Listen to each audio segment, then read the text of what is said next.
'cause God is gonna make a way. Just keep going and keep your faith, so you can win this race. This race called life, yeah, yeah. This race called life. This race called life, yeah, yeah. Race called life.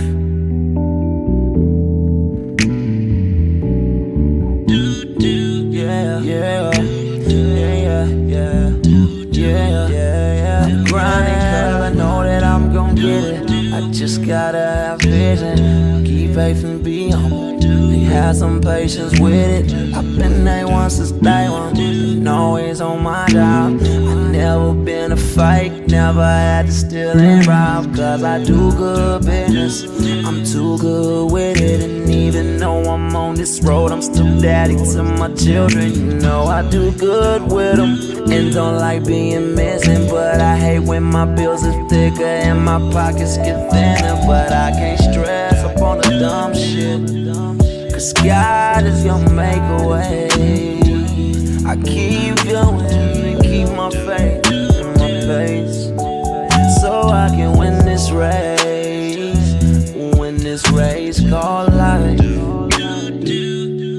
This race called life. I'm just trying to win this race called life. This race called life.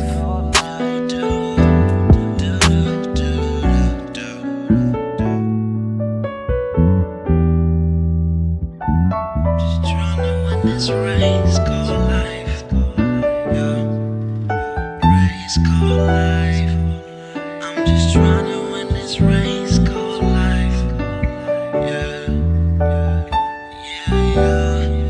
I keep on running in this race called life, yeah, yeah, yeah. I won't come in last place in life,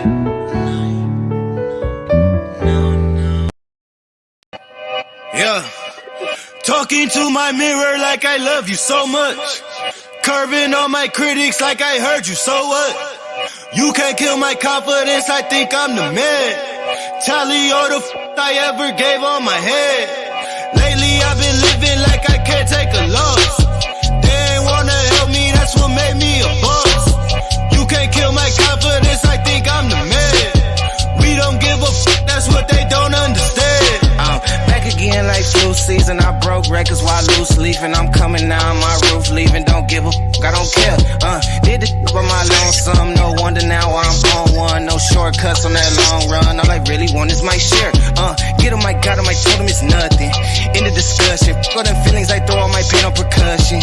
It's disgusting. I hear them bragging about that they did, and it do not move me, not in the least. They ain't been dropping no seeds in the soil, but swear that you almost spotted the feast. I've been on go mode, showboat, rowboat, wave ride. Cool shorty, too naughty, pool party, wet for the face ride. Annie up, penny down, hand me down, thrift store, old drip. New money, too funny, old shorty, talk about old. I'm on they now, can't get a pass now, I'm a cash cow, keeping it brash now. It's trash now, I'ma spaz out. I've been killing my lows and living on highs. You see in the sky's the proof. You could just see in my eyes that there is no lies. I cannot disguise the truth. I've been duck dog getting in my new merch, colored duck sauce on the new couch with my Chucks on. Get the on with that hate. I'm big cool on the small chat, cause I know now that I'm all that. Got a hawk guy on the ball cat. Get the out of my face. Talking to my mirror like I love you so much, curving on my critics like I heard you, so what? You can't kill my confidence, I think I'm the man. Tally all the I ever gave on my head. Lately I've been living like I can't take a loss. They ain't wanna help me, that's what made me a boss. You can't kill my confidence, I think I'm the man. We don't give a that's what they don't understand.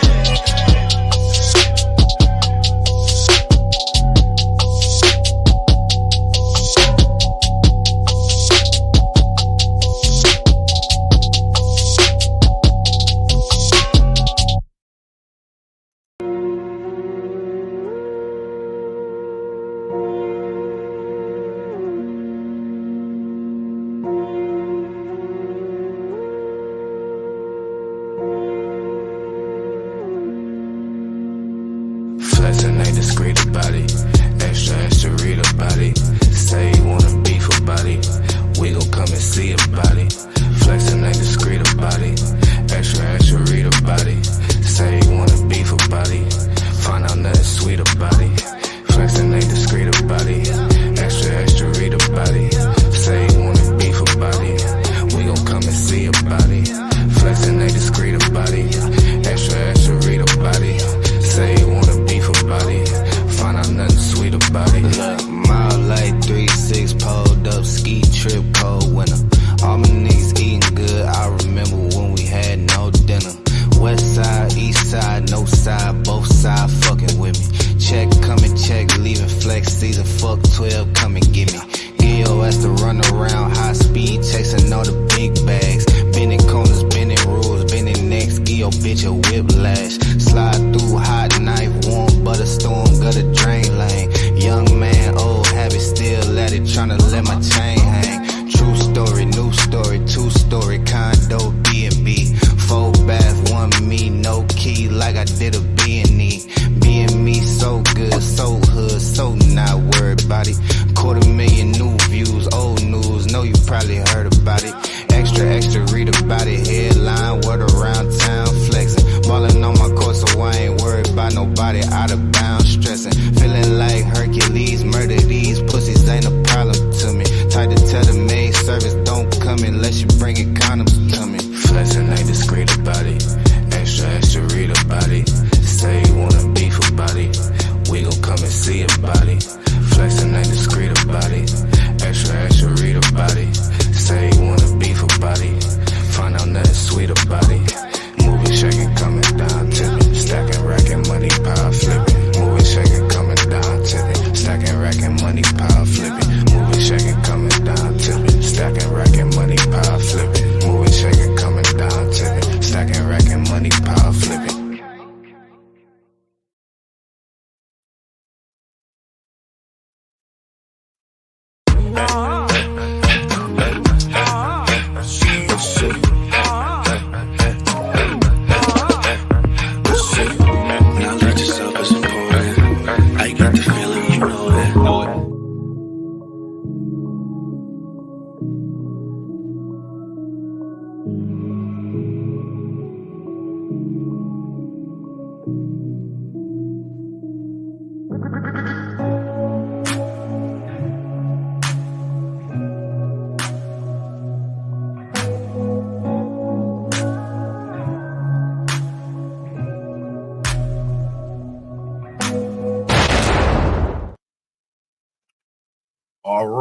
All right. Welcome to Paradigm Shift TV 314. This is your brother, DMG the Poet, aka Brother Pianki. And today we got a powerful show with a powerful guest. This was supposed to be a powerful debate, but you know how things go. Sometimes it don't work out the way you want it to.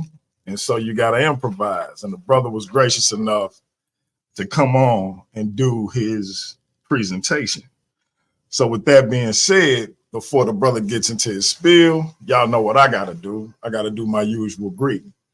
So let me say hotep to my Kemetic brothers and sisters. Let me say God bless to my Christian brothers and sisters. Let me say shalom to my Israelite brothers and sisters. Let me say assalamu alaikum to all my brothers and sisters in the NOI. Let me say Islam to my Moorish brothers and sisters. Let me say peace to my brothers and sisters in the nation of gods and earth, them 5 percenters.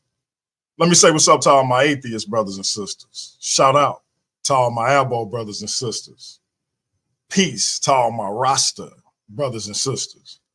And last but not least, let me say Jumbo to the rest of my brothers and sisters throughout the African diaspora, be it here in the wilderness of the United States of America or beyond. Y'all know I say that greeting for one reason and one reason only. Is because if you're Black, I'm with you. And I hope that you're with me. Our different ideologies should not keep us from uniting. We can't have unity without uniformity. And we can disagree without being disrespectfully disagreeable. We're going to get there one day.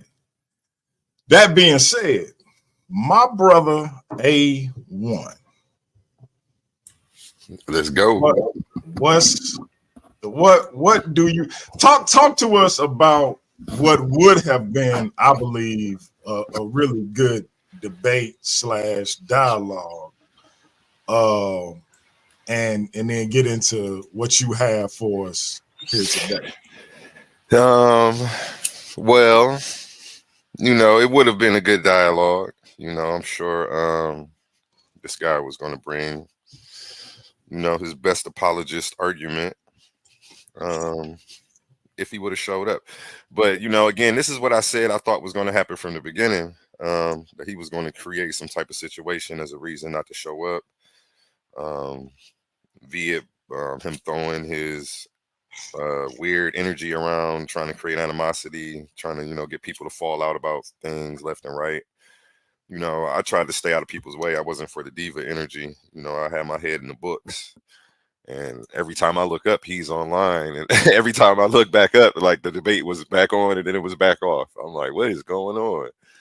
I'm going to just keep going to work. I'm going to keep reading. I didn't have time to really keep up with his melodramas, his mini melodramas. So, short of any ad hominem attacks, because that's not what this was supposed to be about. I wasn't coming up here today to slander him and bash him. I think he's a decent character nonetheless. I give everybody the benefit of the doubt. But yeah, he didn't show, he's not here. That's all that matters. You don't set debates and then don't show up. So I will be making myself a belt for this one. We're going to go ahead and crown me the winner, and let's get into this. I'll just do a brief presentation minus go ahead. I had a mind. No. I had a mind to just go ahead and crown you the Paradigm Shift TV 314 champion, but we still got the business of the tournament. So I'm like, dang, I can't do that. But I started to do it because, but we can't see you. Yeah. Hold tight. Hold tight.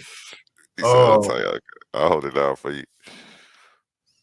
Yeah, no, I started to do that, and I was like, nah, we still got the business of the tournament, so I can't just, say the brother is elect the brother as the champ. But in my mind, I was like, you know what?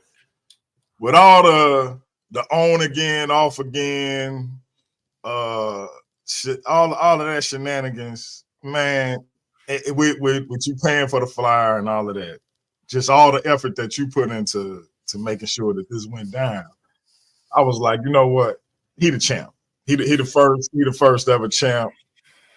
Ratchet was talking about us doing our own debate league unto ourselves. Shout out to the brothers that's doing they whole conglomerate thing, but just to uns to our own and what we got going on. And I was like, you know what, we just gonna get him the belt. That the tournament is gonna be the determine who gonna be the first contender. You know what I mean? And it's funny. Go ahead, I'm listening. To be honest, I ain't made my mind up yet whether or not I'm not gonna do it.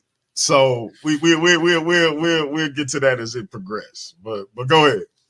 I was gonna say it's funny you threw that out there that I paid for the flyer, because I saw him talking about that in the video and talking about my gold chains, and it's like he should have been at home working on a presentation to come with today. Instead, he's up at night doing videos about me, and if I'm being cheap because I wanted to, and asking for extensions, because I feel like anything that we do should have promotion and marketing behind it. If we don't make ourselves a big deal, who is? You know what I'm saying? Yeah, he was like, but see, the thing is that he doesn't know I do lost wax casting and I make gold teeth and I make jewelry for everybody in the hood around here. So everybody know me for that. I'm a jeweler. So shout out. You can look me up on Instagram, my jewelry page at Miami_designer_305. and look at some of the work and stuff I've done. I sell designer clothing. I had a store for the last 5 years. Like, I'm an entrepreneur, so I'm used to promoting anything that we do. You know, when I do the back to school drives, when I do the winter coat drives, when we feed the homeless, we give ourselves 30 days of promotion for everything that we're coming with.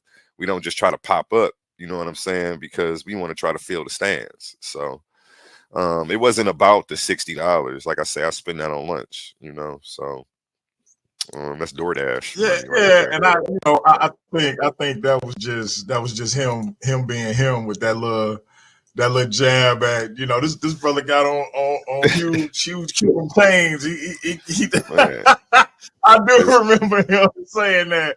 That is hilarious, man. yeah, That I'm like, dude, wow, is this where we've gotten to? You know, is this where we've gotten to? You that know, he dude. could come and bash me for hours on end, but he can't show up to present this information, defend his claims, and bring any argument for it. But I'm not, like, again, I'm not gonna stoop to their level and get into any of that. So And like I say, it's one of them things where I wish it would have went the other way, but it happens, and we got to move on and make the best of a unfortunate situation and keep it pushing. So let's go ahead and get into your presentation. okay. Let me share it again. You just took it down. Oh, my bad. That was it. That was it.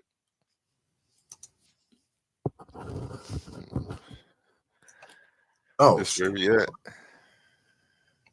Boom. You see, I got the X over his face.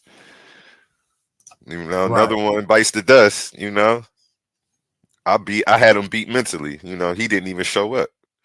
You feel me? Real quick. Let me say this. For the people who watching, go subscribe to my brother Rocky new channel. It's launching next month. It's coffee culture and comparative mythology. I was trying to drop the link, but it's not giving the link the way I thought it would. Rocky, if you're listening, go to your channel and create a link, or grab the link directly from the channel, because for some reason this one I got it's not providing it to where they can click on it. But if you type in coffee culture and comparative mythology, it shouldn't be difficult to find. And definitely subscribe to that channel and support the brother. He's gonna be doing some powerful things over there. One of our brilliant young brothers that we got in the community. So please go check him out. I think I was the first person to subscribe. I'm kind of proud. So y'all please go support the brother, and let's make sure we get that channel built up to the same level as others. Hopefully it'll be beyond mine within the first month. But I wanted to get that out the way. Shout out to Courtney Thompson in the building. I see my brother Nerdy Brew in the building as well. All right, A1, it's on you, bro. Okay. Yeah, I was gonna say shout out Courtney. I saw him in the chat. Coffee culture and comparative mythology. I like the sound of that. I'm definitely going to check that out. Yes, sir. Okay, let's get into where we would have went. The debate was on and off so many times. I had 3 presentations I was really compiling into one, and having a plan B, C, and D depending on where his argument may have went. But I'm going to do a basic of what, the basic framework of, what it would have looked like. The flow of the argument. First, I'm going to go over the burdens, the fallacy, history, the evidence, and then I'll conclude. The burden of proof rests with the person making the claim and a positive claim. It is shifting the burden of proof for the person making the positive claim to insist that those who deny the positive claim have the burden to prove that the positive claim is false. And his claim is that Jesus is a historical figure. I don't make the claim that Jesus wasn't a real person. My claim is just that the evidence We don't have enough evidence to say that yet. That the evidence that people are presenting isn't reflective of the conclusions that they're drawing. Let me get back into this. So Leandre would have had to provide evidence to prove his claim, which he cannot do. And again, I wouldn't be surprised if he's absent for some reason. It comes debate time, or tries to start a fight with me or something. It's funny, I wrote all this and then I foretold what was going to happen. So am I a prophet? You know? Wait a minute. So you put that into the presentation? I put it into the presentation. I was going to read it to him, you know what I'm saying, as a joke, but you know, it's funny that he didn't show. So again, or tries to start a fight with me for some reason and not show up. And if he does show up at all he's going to have is secondary or tertiary. Say that word for me again. Tertiary. Tertiary. I always butcher that word. Secondary or tertiary sources and Christian apologist propaganda for ammo. So if he did show up, that's all he was going to have. He wasn't going to have any primary sources as evidence.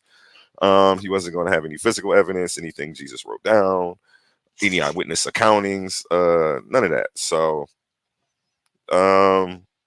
but what I was going to show, even though that I don't have to prove a claim, I was going to show the methodology and how I came to my conclusion that we don't have enough evidence for this claim to be substantiated.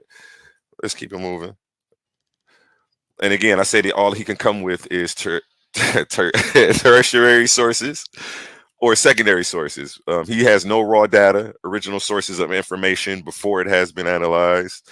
He has no firsthand observations, contemporary accounts of the events, or viewpoints at the time. Examples of those would be interviews, speeches, diaries of people who were there. It says birth certificates, journal articles, newspaper articles written at the time. Again, at best, we have people who were born, you know, a lifetime at best. You know, that's at best. Mostly a little later than 2 lifetimes after Jesus would have been supposedly resurrected, allegedly. So again, he wouldn't have any of these primary sources, what you see in the green. Nothing in the green over here. All he would have is what you see in the orange and the blue. And again, you know, that can't be really used to verify much. This is from the Scholarly Community Encyclopedia. The holder of the burden, when 2 parties are in a discussion and one makes a claim that the other disputes, the one who makes the claim typically has a burden of proof. And again, his claim is that Jesus was a historical person. If I claim that unicorns exist, it is up to me to provide the proof of that. I am the one making the claim. You know, I'm just going over this. Where was I at? Burden of proof to justify or substantiate the claim, especially when it challenges a perceived status quo. This is also stated in Hitchens' Razor of Proof. Razor, which declares that what may be asserted without evidence may be dismissed without evidence. Carl Sagan proposed a related criterion. Extraordinary claims require extraordinary evidence. If this man existed, Jesus Christ, this man who walked on water, was resurrected, who drew multitudes across a region, fed many with little amounts of food, where's the evidence for this? Okay, that's what I'm asking for, because he's the guy making the claim. Again, shifting the burden of proof. One way in which one would attempt to shift the burden of proof is by committing a logical fallacy, which is what I expected him to show up and do today.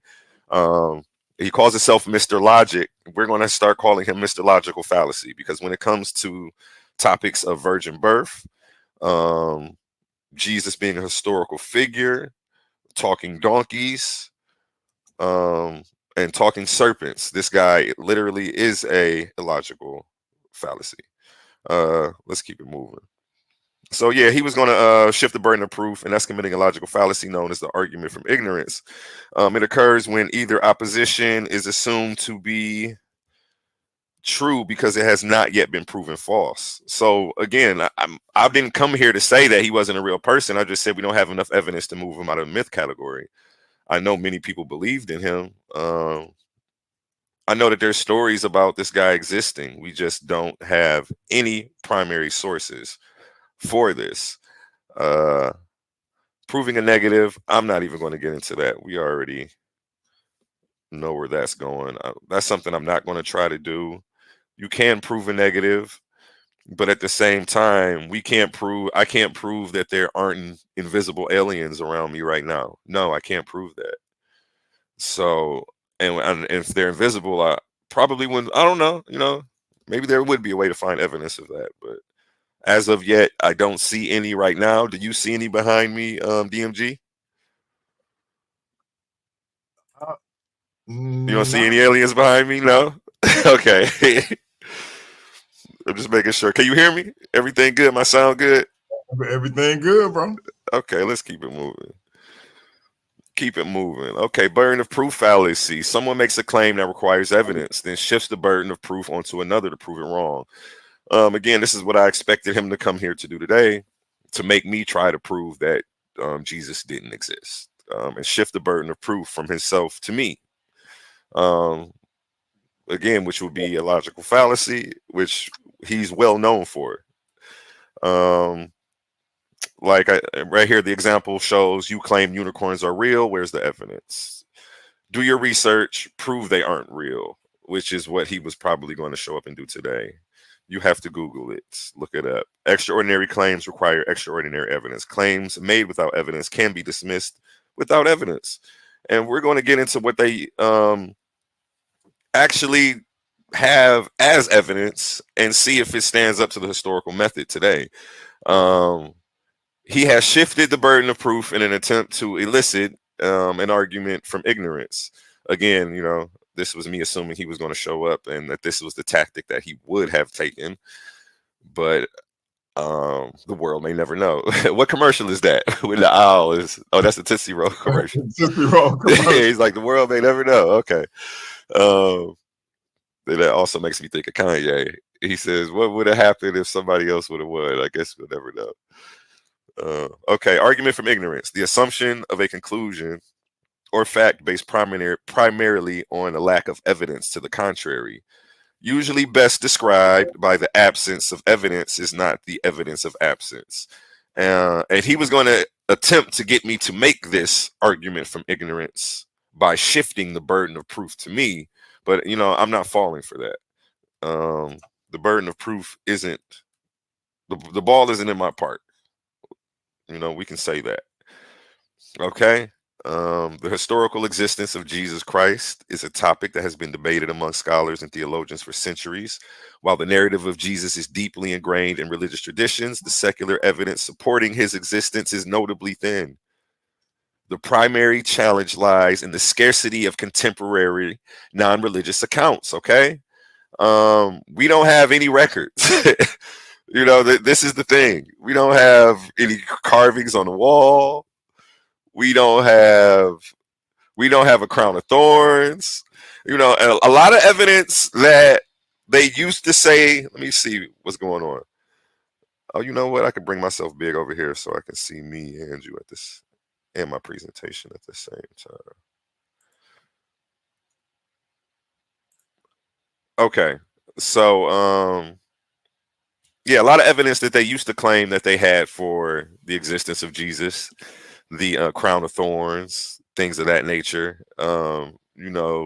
Modern science now disproves, and they don't tout those things in your face as evidence anymore.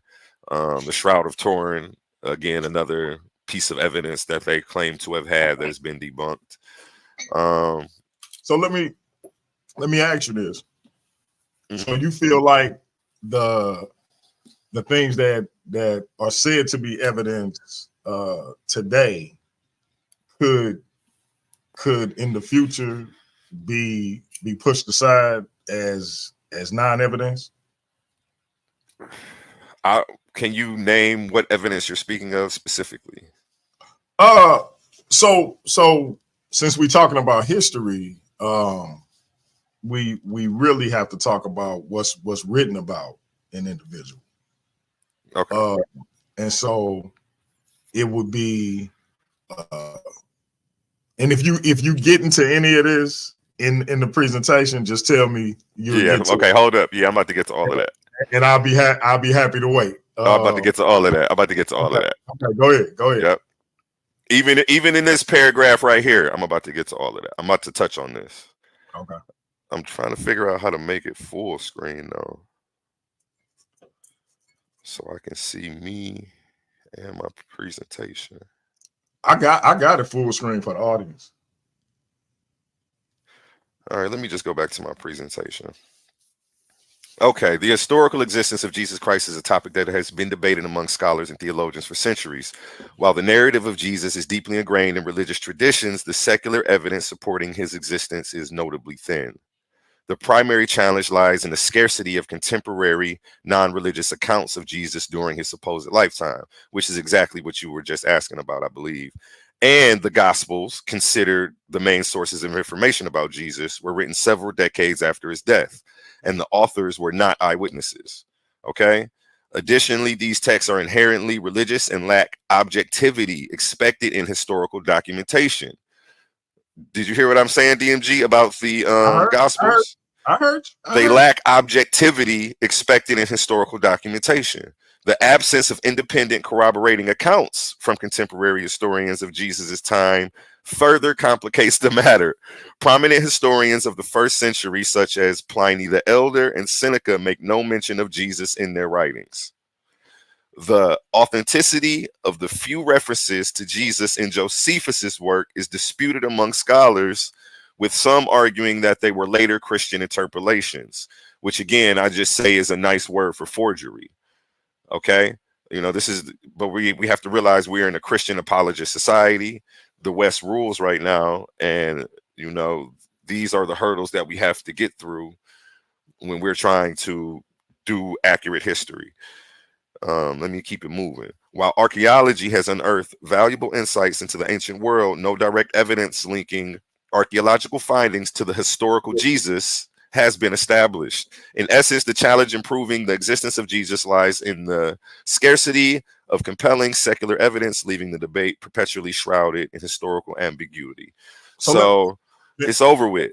May I ask a question about, because so when you say the Gospels, considered to be the main sources of information about Jesus, were written several decades after his death, and their authors were not eyewitnesses. Additionally, their texts are inherently religious and lack the objectivity expected in historical documentation. Are you familiar with the criteria of embarrassment? Yes. So would you not consider that to be objectivity in that would go against societal norms of the day, that would go against, in terms of people admitting that this was the case, that women were the first to encounter this resurrected Jesus, that women went back and reported it to the men, etc. Would that not give more credence to the story that they actually said this about these women?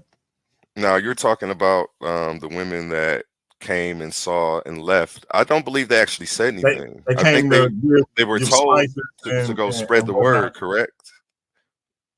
You're talking about the ladies that were told to go spread the word once Jesus was gone from his tomb? Well, you had a situation where they were told to go tell the disciples that he had risen, and so they go tell them, and that's when you had the scene where Peter and the disciple whom he loved, who I know you're familiar with, John.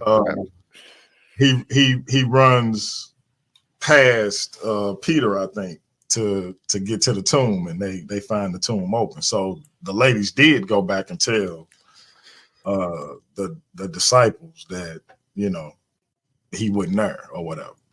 And my point in bringing that up is that if if this was merely just religious propaganda,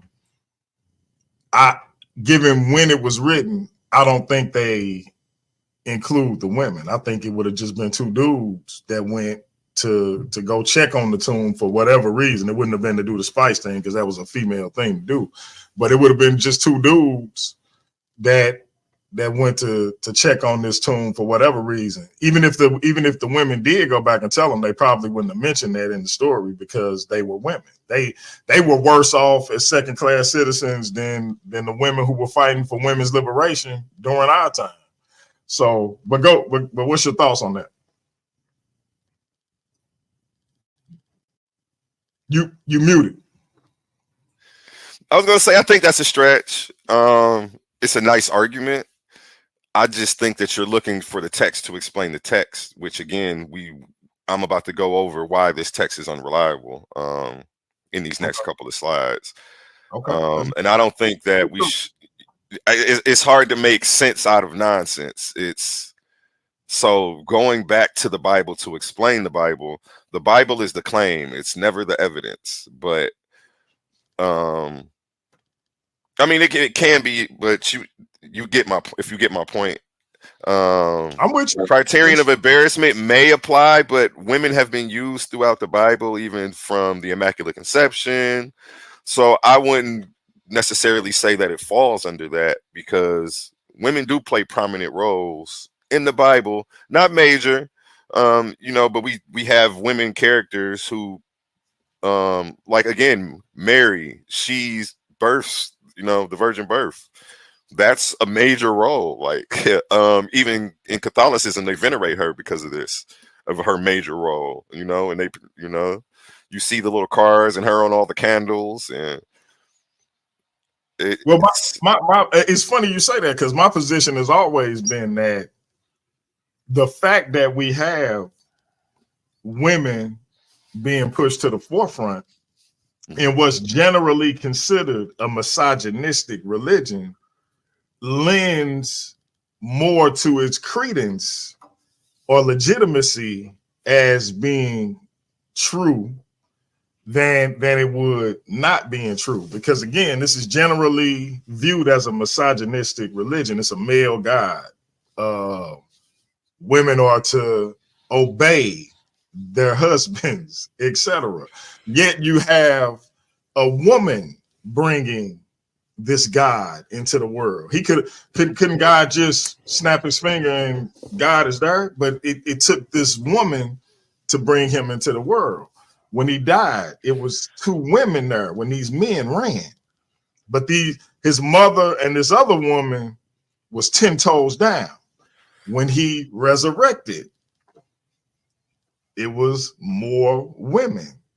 That same woman, that matter of fact, that was there when he died with his mother was there, one of the women who saw him resurrect. So my thing is, for this to be such a misogynistic region and story from that region, yet these women are pushed to the forefront, that's kind of heavy. But that's my personal thing. I respect it. We can listen. We can. What's your slogan? Agree to disagree without being disrespectfully disagreeable. Yeah, we could agree to disagree without being disrespectfully disagreeable. Because I think at the same time, their roles are doing exactly what you said. Obey. We've got an underage mom. We've got a teenage mom out here pregnant. She didn't ask for the baby. I don't think that. I think that's very misogynistic. You know what I'm saying? Especially with women's rights and them wanting to have control over their bodies. She didn't ask for this damn baby. So to me, that was quite odd that God would find that way to send his son here when he could just create him out of the dust and dirt the same way he did Adam. Why give some teenage mom a mysterious birth? I just always found that quite odd. Well, how you know she was a teenager? that's another topic for another day. I don't want to get into all of that right now, but Okay. right But now yeah, we'll just leave. Right now, it's assumed. It's not definite, but it is assumed. okay. So Things in the text allude to that. gotcha, But gotcha. All right, yeah, let me mute out and let me finish. Let you finish this joint. wait, and even the women, they're obeying when they leave the tomb. Go tell the people they're taking an order. But I don't believe that they said anything if my memory's correct. But again, that's not what I was studying on. That's just me trying to remember. And I now read so much. So yeah, let's keep it moving. You know, the lack of contemporary records that are unbiased is really the biggest problem, being that we have no physical evidence. Okay, the historical method. The historian selects a subject for investigation. Good history is driven by thought-provoking questions about the past on topics or events that have made a difference in history or are relevant to contemporary concerns. The historian wants to know what happened and why it happened. A good question helps the historian focus on a topic and helps to make the subject manageable. Okay, number two, the historian applies the historical method. Sometime after, and I'm going to break down this chart that I made. Sometime after an historical event takes place, the historian collects any remains and records left behind, rigorously analyzes and criticizes the sources, selects and organizes information, and records his or her interpretation of the event. Now, what I'm going to show you is how different people are coming to different conclusions based on, this information, and it's pretty much comes down to bias. The stories told about a history are influenced by the interaction between the evidence of the past and the historian. And exactly in the last sentence, it explains how the historical method can be corrupted. The stories told about history, I'm going to read this last sentence again. The stories told about history are influenced by the interaction between the evidence of the past and the historian. Okay. Almost something similar to eisegesis, where somebody's putting their own interpretation onto the data being analyzed. Well, eisegesis would be the text being read specifically, which is something that I gave Leandre points on because he was actually right about. It's funny, I didn't like that either. You know, but I'm not about to sit up and make videos about people all day and all night. That's just not my thing. I'd rather be reading and studying. But I do see what they say. I just not responded. But I gave him credit because he was right about the people who I was studying from eisegeting the text and putting their interpretation about David and Jonathan being gay. And I was like, you know what? I think you're right. And then he tried to slam me for it. It's like at this point, when I'm getting insulted for being sincere and not being disingenuous. You know what I'm saying? And saying, you know what, you taught me something. Hey, he would probably be adamantly against Darwinism, but when it comes to conversation, he is a Darwinist. Only the strong survive. So you showed weakness to him, and so there's no let me give him props for showing this weakness. No, let me finish him like this is Mortal Kombat. You can't show weakness it's not weakness for your opposition. No, I show strength. To him, that was weakness because I've been telling you were wrong this whole entire time.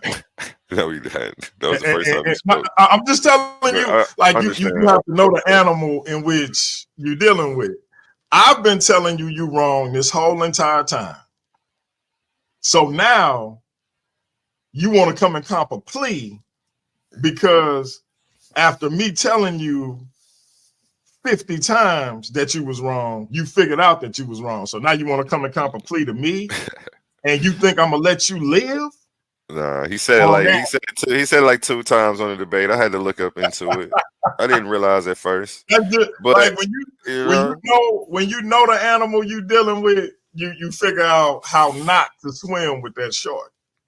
You know, So, steel's supposed to sharpen steel. It just sucks that this is where our dialogue has gotten to. Because it was supposed to be copacetic. Maybe it was my fault. Maybe I came in like one of these new age rappers dissing people, trying to make a name for myself, but and you he didn't didn't like really that. you didn't really diss nobody though. It's not you. It's not you. He is a have you ever seen a shark attack, whether it was Shark attack. whether it was in a movie or in real life, like like Shark Week? Have you ever seen the ferocity in which a shark attacks his prey, or a lion or a tiger? That's when it comes to people quote unquote attacking the gospel, you become his prey. And he is a lion. So And when you start attacking the gospel, you are the antelope. he's a true apologist. That's his He's a attitude. true apologist. He's an And apologist. he didn't show up today because he knows when the historical method is applied to this evidence that Wow. he was going to look real bad for the home team and all the super Christians. And I hope y'all watching out there, because your boy was about to get body slammed. And this isn't even a piece of really what I really brought for him. I'm only just showing a little bit of the framework, because I still want to be able to have this debate with somebody. So I'm not going to give a bunch of sources and show what I really, but I am going to show the argument, and subscribe now. Doesn't add up. You feel me? Yeah, and he still didn't show up. Still didn't show up. He's not supposed to. I wouldn't have if I was him either. And again, I tell people I came to these conclusions not because I like banging on Christianity or Christians, or I heard a guy on your other show asking why are people still having this debate. It's because we're actually going and looking at the evidence that they have and realizing, like, wow, there is none. I'm a preacher's son, and as a Christian, I was challenged. Hey, prove to me Jesus existed. I'm like, okay, this should be easy. You feel me? And then when I started to go look for evidence, I'm like, what? Like, hold on, this doesn't work.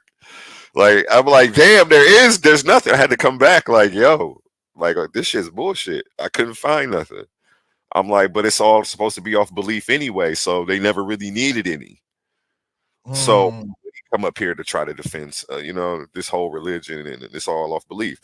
Now, I had slides in the beginning to come up and make him define what type of Jesus or which Jesus he was defending, because the title I put on the flyer was the Christian Jesus a real person?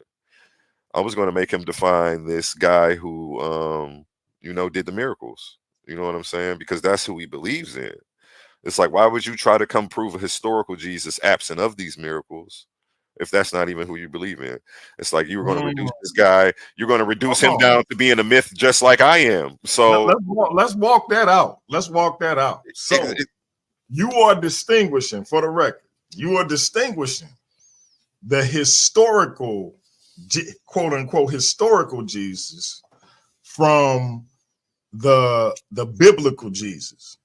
In essence, you are saying that the biblical Jesus is the equivalent of what the deified Caesar was under Caesar Augustus. The deified, the Caesar who became a god, was to the historical Caesar. Is that a good analogy or no? I thought that's what he was going to come and try to say, that this guy was just some popular guy, and then all these myths came out about him. But that's not really what he believes, though.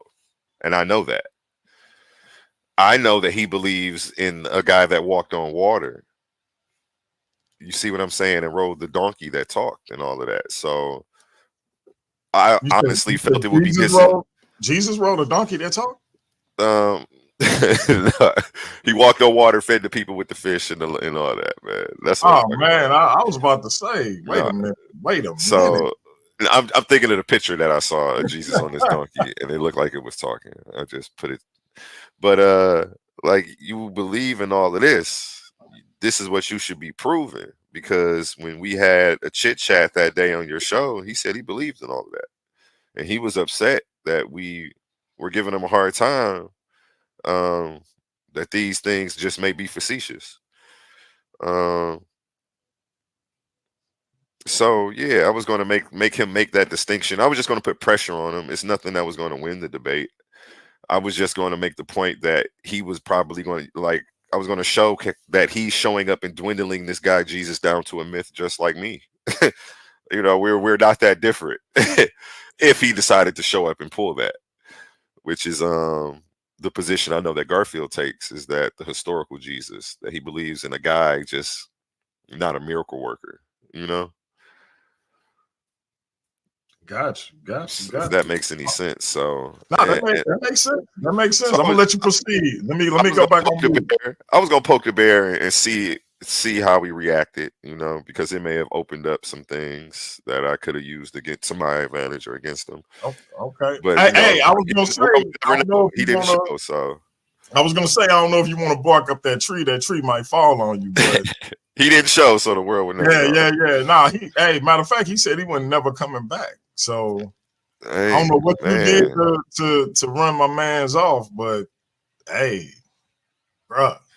Can we show some of these comments? Oh, I can show the comments, huh? I didn't know that. Okay, we got my man's right here. Jesus Christ never historically existed. Brother Metu Jallo in the Saber. Comedic Saber Metu Jallo in the house. Yeah, hold on. You know what? Let me go through some of these comments real quick while I got this up. Let's see who we got in here, what they saying.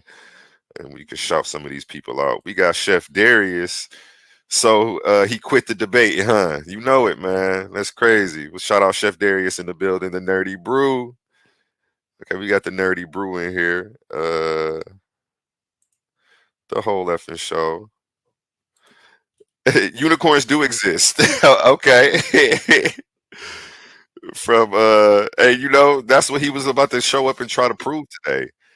And he was going to try to shift the burden of proof on me because I was saying, you know, we can't take that out of the myth category yet. Unicorn is in the Bible, so it's absolute truth. I see why he didn't want the Craigs in here. Right? That's why he didn't want to. That's why he's trying to cancel the debate the first time. Trying to say anything with them, I don't want anything to do with them.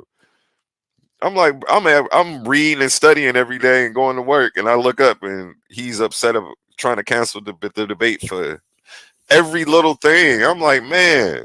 I'm like, why don't you just go read, bro, and stop getting online, and you won't stop being mad. This guy's crazy. Okay, let's go through some of these. We got Saran Lada Rhinos is not okay. I'm not about to go through every one of these, but shout out you. Let me shout out the different people who are in here. Okay, I see Little Lucifer in here. I said shout out to the brother.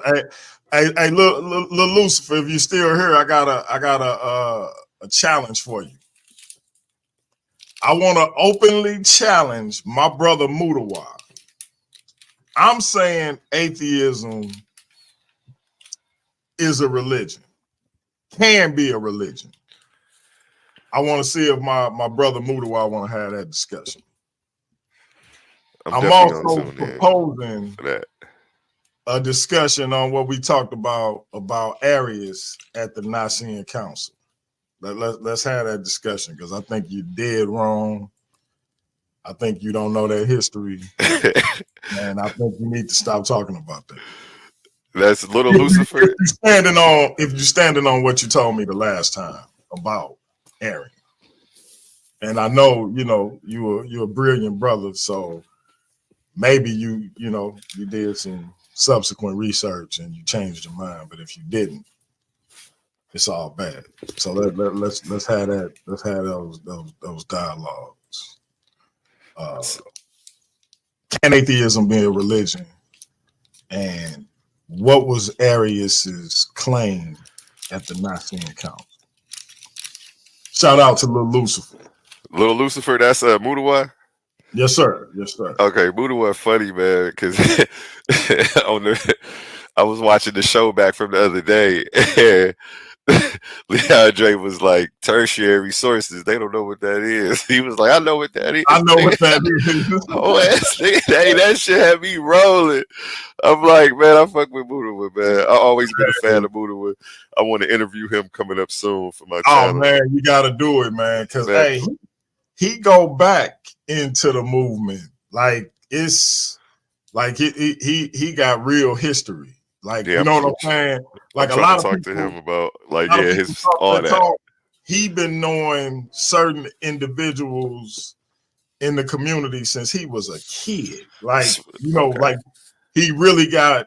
Yeah, man, definitely get that interview because I just talking to him, you're gonna get a wealth of knowledge just from the regular conversation. So definitely talk to that bro.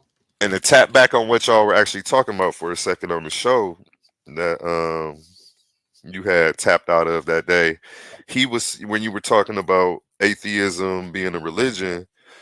Like I was thinking of my story because you were asking everybody when was the first time they came into contact with the idea of Jesus not being a real person. Was that your question? No, I was saying just the concept of atheism or somebody not believing in a God or whatever.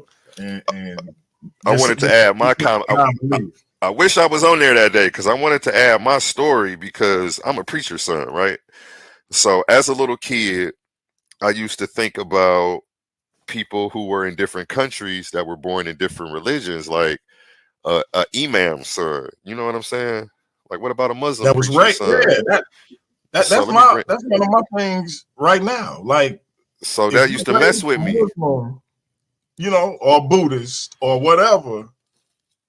And like, you know, in the Bible it says if you don't accept Jesus Christ as your Lord and Savior, you can't get into heaven. So I used to be like, they're going to hell. I'm like, it's not his fault. He was born into that family. And then I used to think, like, hold up, what if they're right and I'm wrong and I'm born into the wrong religion? So I used to have this back and forth as a little, like 6 years old. Like, I need to start studying this because if my soul is on the line, I got to take it serious.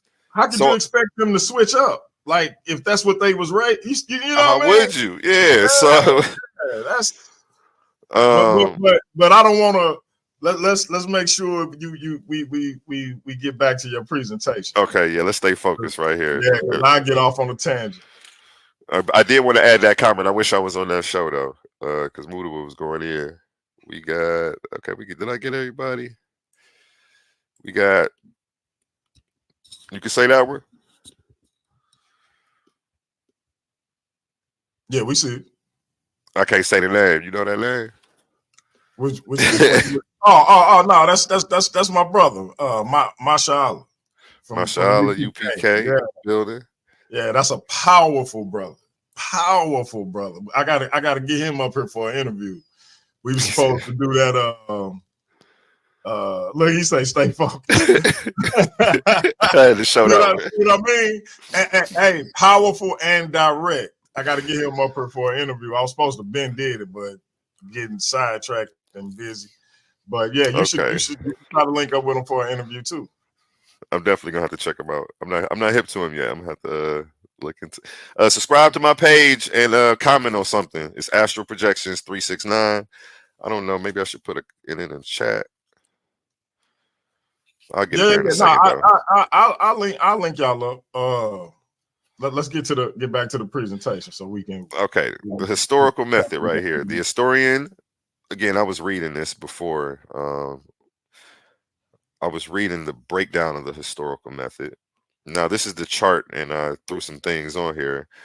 The historian selects a subject for investigation. So, you know, Jesus existed would be the subject that we're looking into. You know, this is the claim made by yours truly, the Slim Reaper. Didn't show up to defend it though. Physical remains, we have none. We don't have a tomb. We ain't got a mummy. Not that you would expect a mummy. You know what I'm saying? That was more an Egyptian custom, and you know, Jewish people didn't bury their dead. You know, they didn't mummify people who would have been crucified anyway. So yeah, they have it's not like bone boxes. I always thought that was a weak argument. Like we got mummies that are people, but we ain't got no. Like, well, you won't really find a mummy of Jesus. Like that's an Egyptian custom. So, but yeah, but we still don't have any physical remains. You know, again, the Shroud of Turin that dates to like um 12th, 13th century, I believe, and so that Phy- couldn't be phys- Jesus's. Physical remains for who? For Jesus. Physical remains of anything. We don't But have. if he resurrected, would you have physical remains? Let me stop. Go ahead with your. Okay, okay. Let When me I go. say physical remains, though, I mean of anything. I mean the cross that he was crucified on. We don't have. Ignore me, man. Ignore me. Let me go on We mute. ain't got Let me go. we ain't got a sandal. We ain't got nothing. You feel me? We ain't got nothing. Uh, I like that though. I like it. You know, we gonna start calling you Mr. Logic around here because it seems like you the one with all the common sense. I ain't gonna cap to you. Okay, but we don't have any physical. Can you name any physical remains from Jesus's time here? No, I wouldn't. That I know of, it don't exist in terms of like stuff he wore or anything like that. But I don't think you need any. Well, I'm explaining how the historical method works, and this is the evidence that you would look to gather to prove that someone existed historically. Next, you would gather any oral reports, which for the primary sources there would be none. Again, we only have secondary sources, and we're going to get into the Gospels. We're going to get into what Gospels we have and when they're dated to. So we're going to see that those don't match the timeline for being primary sources, and I'm going to show you why. Visual documentation. Again, we don't have any visual documentation. Written documents. We don't have a Roman record of a crucifixion. We don't, these are things that you would look for to help corroborate this story. Extra biblical sources. Because again, the Bible can't be trusted as a source because it's heavily corrupted, you know, with all the theological principles and all that BS, man. So where am I at? Yeah, so the whole top, bro, we have nothing. Okay. Um, so that would only lead me to that's what led me to conclude as a preacher's son, like, hold up, I can't come back to my man's with nothing but more circular reasoning. When am I supposed to read him a chapter out the Bible? Like to try to tell him Jesus existed? Like that's not going to work. You feel me? That's not what he asked me for. So this made my you know, made my search hard. And again, I'm gonna show you what they do have. First, I'm showing you what they don't have. Then I'm gonna show you what they do have. You So know, you say they don't have written documents? um, what would you consider? I'm considering written documents. You see it right here, primary sources. This is strictly for primaries. We don't have any primary eyewitness accounts. That would be a primary. I probably have a slide on this. They do have. I mean, we have like Josephus, but that's not an eyewitness account. That's not a primary source. You see what I'm saying? We can't use that to corroborate. We can't use a guy who was born after a guy died to corroborate his existence. That's not a primary source. He's not an eyewitness. It's some secondary. Again, I say that all he was going to show up with was secondary sources and apologist propaganda. So if I'm a historian Mhm. who would clearly, I'm born in 1976, so I would clearly be born after Abraham Lincoln, who died in 1865. But as a historian, are you saying that I couldn't corroborate and then publish work um, of my evidence and proof that Abraham Lincoln existed?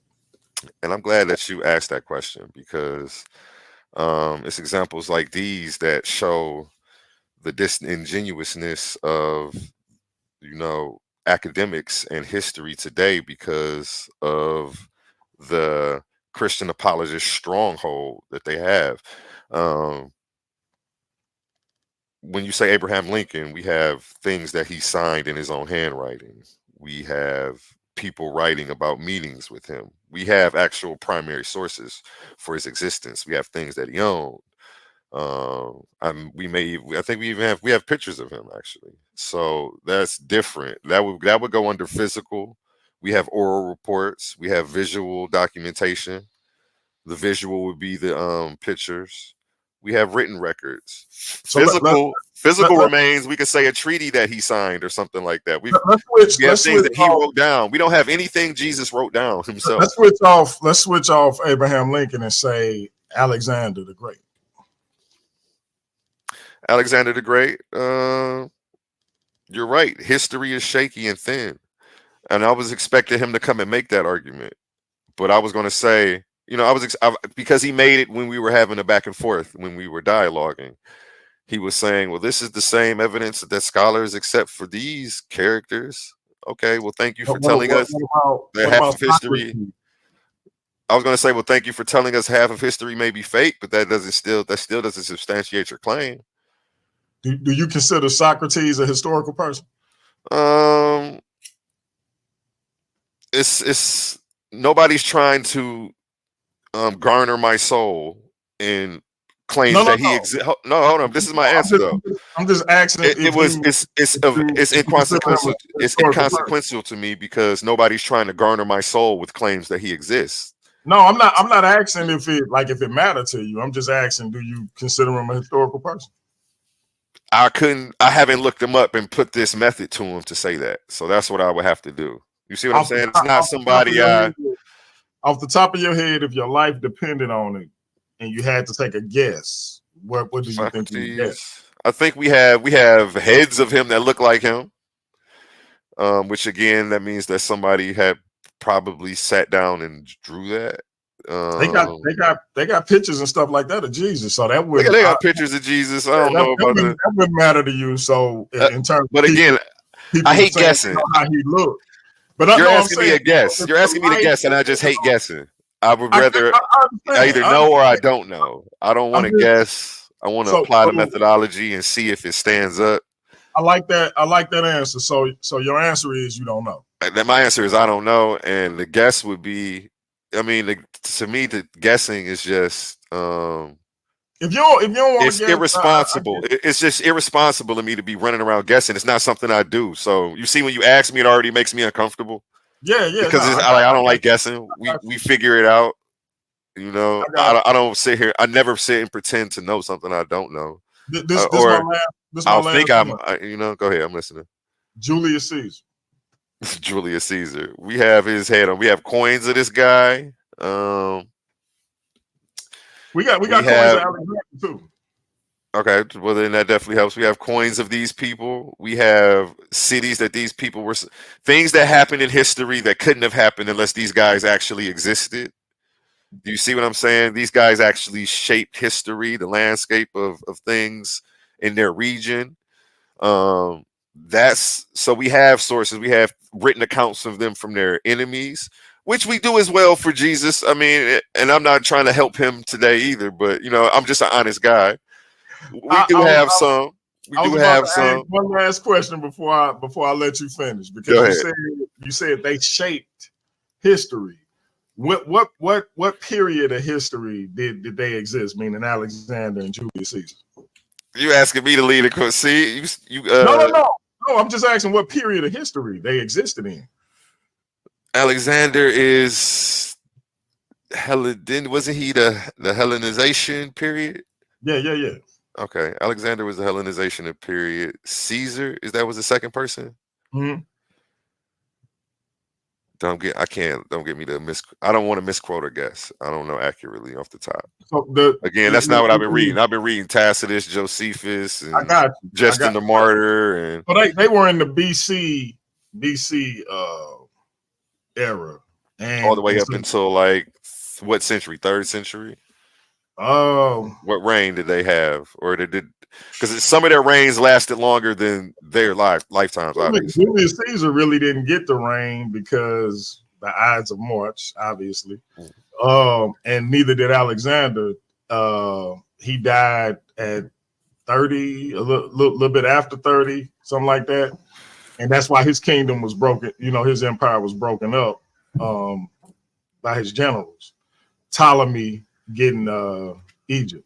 But them being in the BC era, that would make Tacitus and Josephus and all of them in the AD era. Would you agree?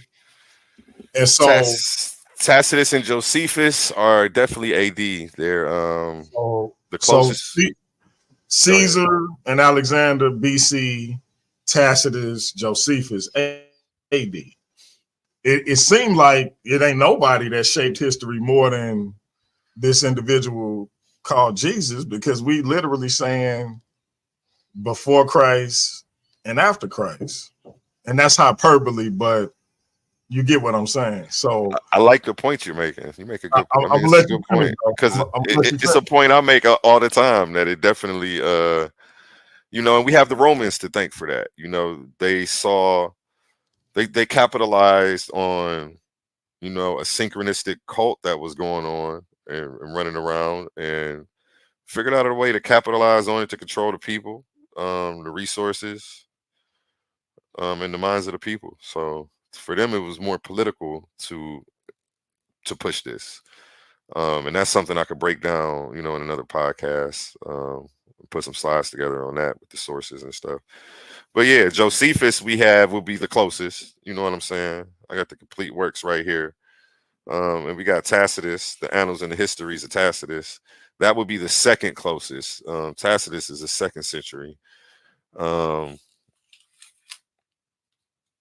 Even Josephus, he's born a lifetime after Jesus' supposed death. So he can't be a source to corroborate his life.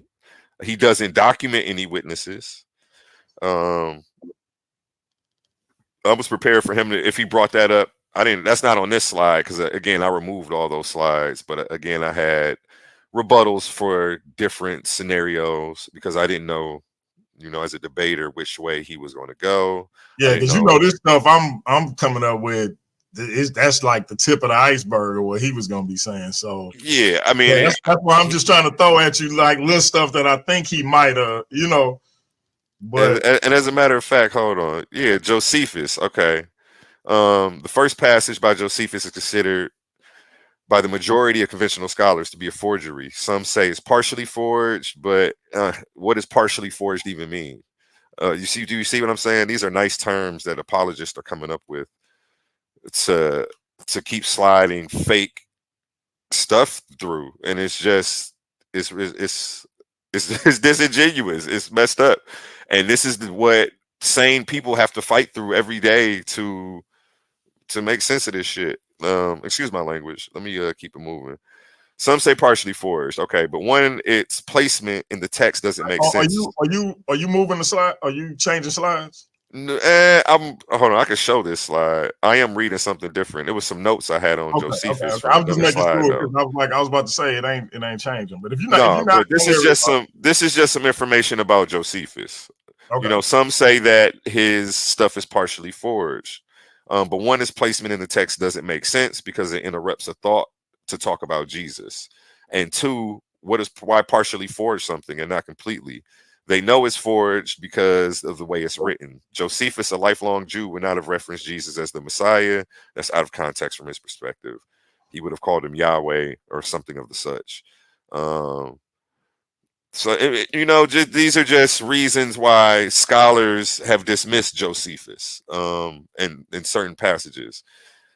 He has 2 passages actually about Jesus. He has another one where they talk about his brother James. You know, and there's a bunch of different stuff about that too. You know, the cult called themselves, everybody who was in the cult, the brother of Jesus. So it just gets tricky when we're trying to understand history and use these things as evidence. And again, Josephus doesn't document any eyewitnesses. And the first time we hear Josephus cited as a source for historicity is from a known forger, Eusebius. So it's funny that we have this guy bringing Josephus to try to to use as to verify historicity. And again, Josephus talks about 25 or 26 different Jesuses in his works. Nobody ever talks about that. When he talks, and in these passages, he never even calls him Jesus, which in the Greek is Iosis. When he references to other people, I'm going to get to that. I do have some slides on that I'm going to show, but he's using the term Christus or Christos, and he misspells it. It's real weird. So again, that's why I was going to ask Leandre if he did show up. Who are you trying to prove? You have to tell me exactly who you're trying to prove existed, because based on your sources, I have certain questions. Christus is a title. It's not even a name. This isn't first name, last name. What song was that? First name, last name. It was some rap song. They use Christ. They put Christ after Jesus like it's his last name. Like, this isn't his last name. Jesus Christ. First it was Jesus the Christ. Then they took the out and became Jesus Christ. Christ is a title, and that even is more syncretism, because that comes from Kemet as well. The crest. And I can just. I don't have it on this presentation. I had it in my I took it out, but I showed the hieroglyphic for that and how we already had that, the anointed one. I said how we already had that, how it was already done in the region, and not to say it was plagiarized or anything, because I use the term syncretism because I just think it's an amalgamation of different concepts from the region, coming together and producing a new product, which we see all over the place. Even if we just look at the Abrahamic religions, you can see syncretism. There was supposed to be a debate against nobody and whom next week. DMG? Say that one more time. There's supposed to be a debate between nobody and whom next week. The brother Lord Benu. Lord Benu. Now, I don't know whose side is on who right now, so don't even tell me. But I'm just saying, even in that, I know the title was, did Christianity come from another religion? Older religions. Older religions. I mean, if we study syncretism, right there, it's an amalgamation of Jewish principles. Jesus is a Jew. You even when you pick up the New Testament, you have the Old Testament in there. So it's like, wait, like this, the genealogy, I shouldn't be helping anybody with their debate, but it's syncretism is how this came about. And even Islam, piggybacks off of Christianity, and then we have a new creation off of an amalgamation of older religions that are in the area. You see what I'm saying?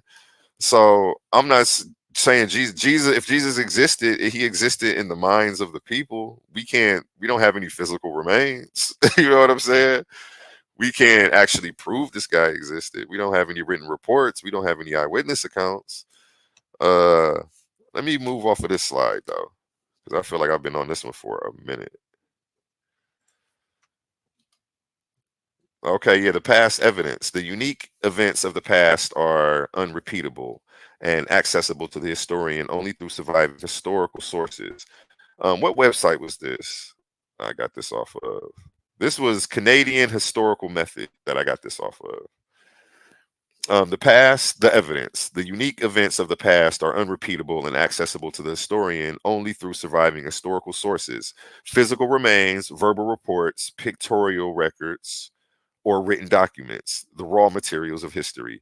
History comes from the evidence supplied by the critical analysis and evaluation of these documents. And historian sees not the event, but the remains of the event. Okay? So DMG, again, what evidence do you think that you see for a historical Jesus? Whatever. I mean, I can't see any evidence because I'm not privy to any visible evidence. That's not. Okay, I don't know if anything visible outside of what can be in outside of documents can be read or accessed. But in terms of documents, there are a plethora of documents that can be read and that are visible that can be given as evidence to a historical Jesus.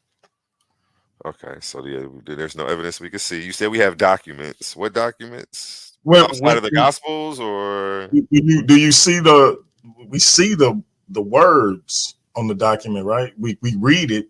That's still seeing, right? no? I was asking for like specific stuff. I was just asking because I always ask people, what specific evidence do you think? Oh, you mean like physical evidence? Physical, or somebody writing something down that's an eyewitness account? Anything that meets the criteria that's listed right here, like in the documents, right? because it says a historian sees not the event, but the remains of the event. So we can't see what happened. All we can see is the remains of what happened to try to write history. And again, I don't think we have enough to say to move this guy out of the myth category. Courtney says, what's the difference between his argument and Carrier, where Carrier argues for Jesus probably as a celestial being in total? I'm not sure if he's asking that of me. I'm not arguing for Jesus being a celestial anything. A1, don't bark up that tree, man. No, I'm just. Hey, that Courtney Thompson tree will fall on you. I'm pretty sure about that.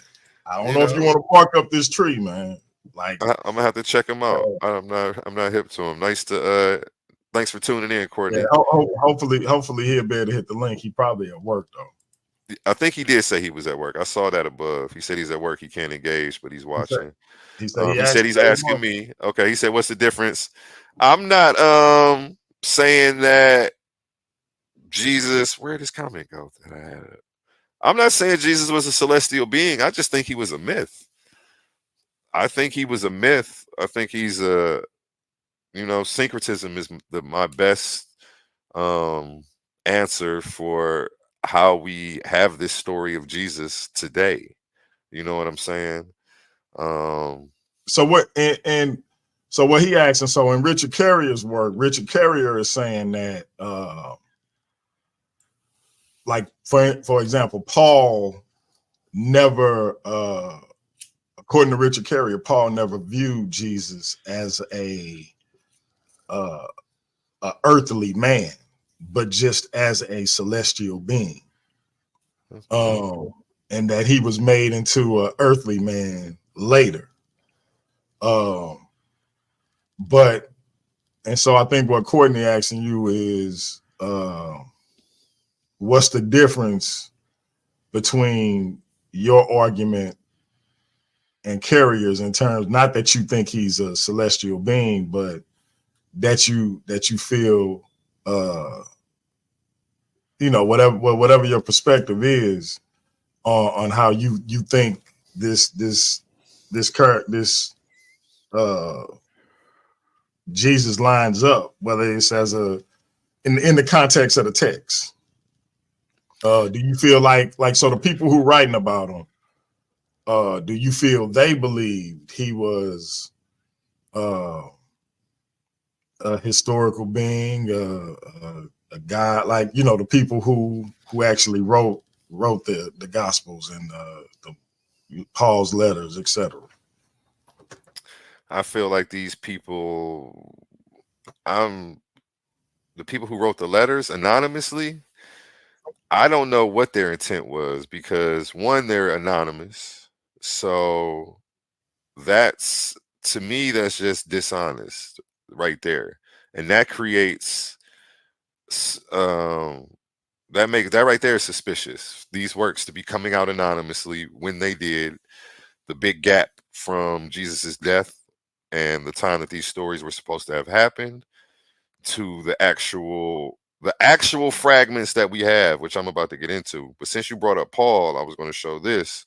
Where 1:1, it says, I want you to know, brothers and sisters, that the gospel I preached is not of human origin. I did not receive it from any man, nor was I taught it. Rather, I received it by revelation from Jesus Christ.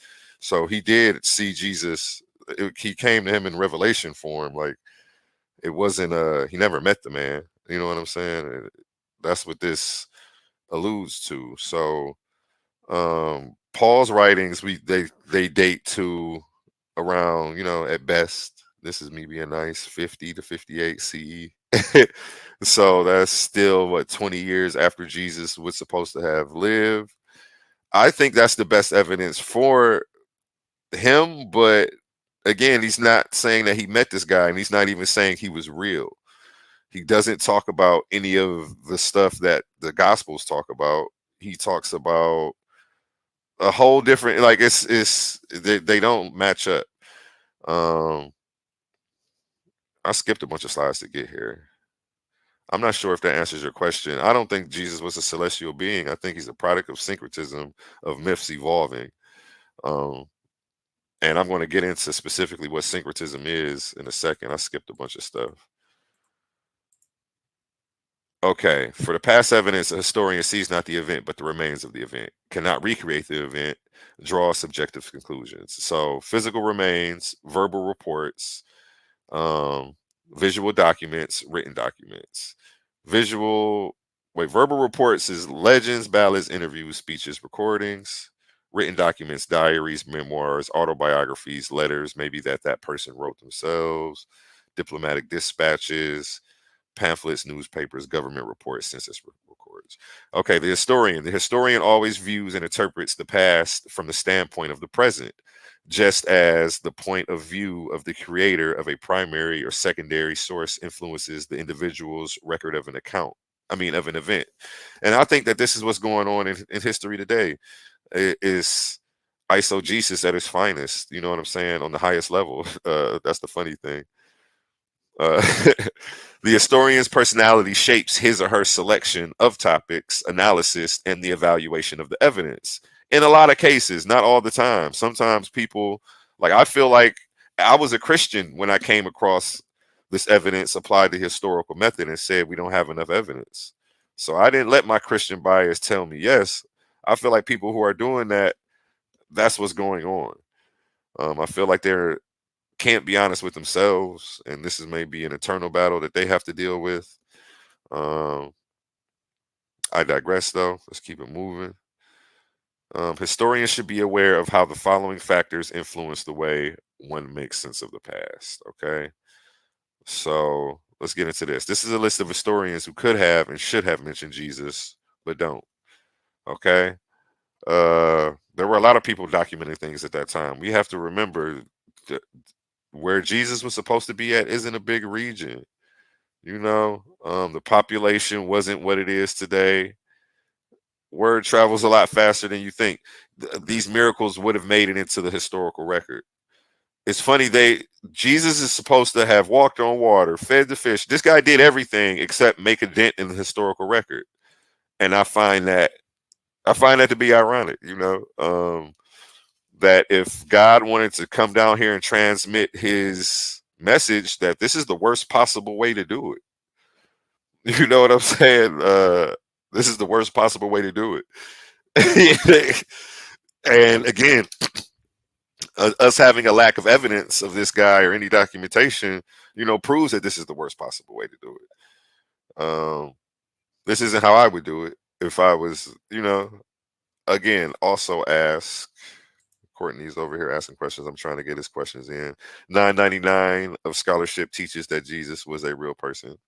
This is sick. He funny. You got to go to the comments sometimes, man, because the comments be lit. Hey, man. Hey, this is funny. This is sick. It is sick. So, trust and believe the gospel. Is he a believer? He's an atheist? What's your position? What's your stand? No. You know what his position is. He trusts and believe the gospel. Oh, okay. It sounded like he was coming against the gospel, though. That was funny. No, he said no. He was saying that this presentation is sick. That's what he was saying. Yeah, I'm sure he's gonna be one of the first people up here when we open it up. Okay. Come on, let's go. Okay. That is hilarious, boy. When people say this is sick, that is hilarious. Okay, background knowledge, life experiences, personal values and beliefs. And this is what was on the other side of this chart down here. Background values, background knowledge, values, beliefs, biases, prejudices, interpretations of history. Um, Reading, education, and historical context influences a historian's judgment about the past. And I was just going to go into his various biases, and I was going to break that down on the Q&A. You know, I was going to ask him some questions like, do you believe in Muhammad? Things like that. Now, what's the relevance of asking, do we believe in Muhammad? Well, if the answer is no, I would ask why the double standard. Because I think there's more evidence for Muhammad than Jesus, but a lot of Christians don't want to say that because they feel as if they're promoting another religion and another. So it's Christians that actually say Muhammad isn't a historical person. A lot of them, I hear that all the time. I'm not sure how Leandre feels. Wow. But again, I was surprised to hear him talk about the talking snake and argue for a talking snake and try to defend it. He was like, "Well, can you prove if there isn't one?" I'm like, "Why you keep shifting the burden of proof, bruh? That's burden of proof fallacy. Stop doing that. Like, extraordinary claims require extraordinary evidence. Like, you think these things exist? I can't prove that there's no invisible aliens behind you because I can't see them. But when you find some evidence of them, let me know, and then I'll take you serious. That's all I'm saying.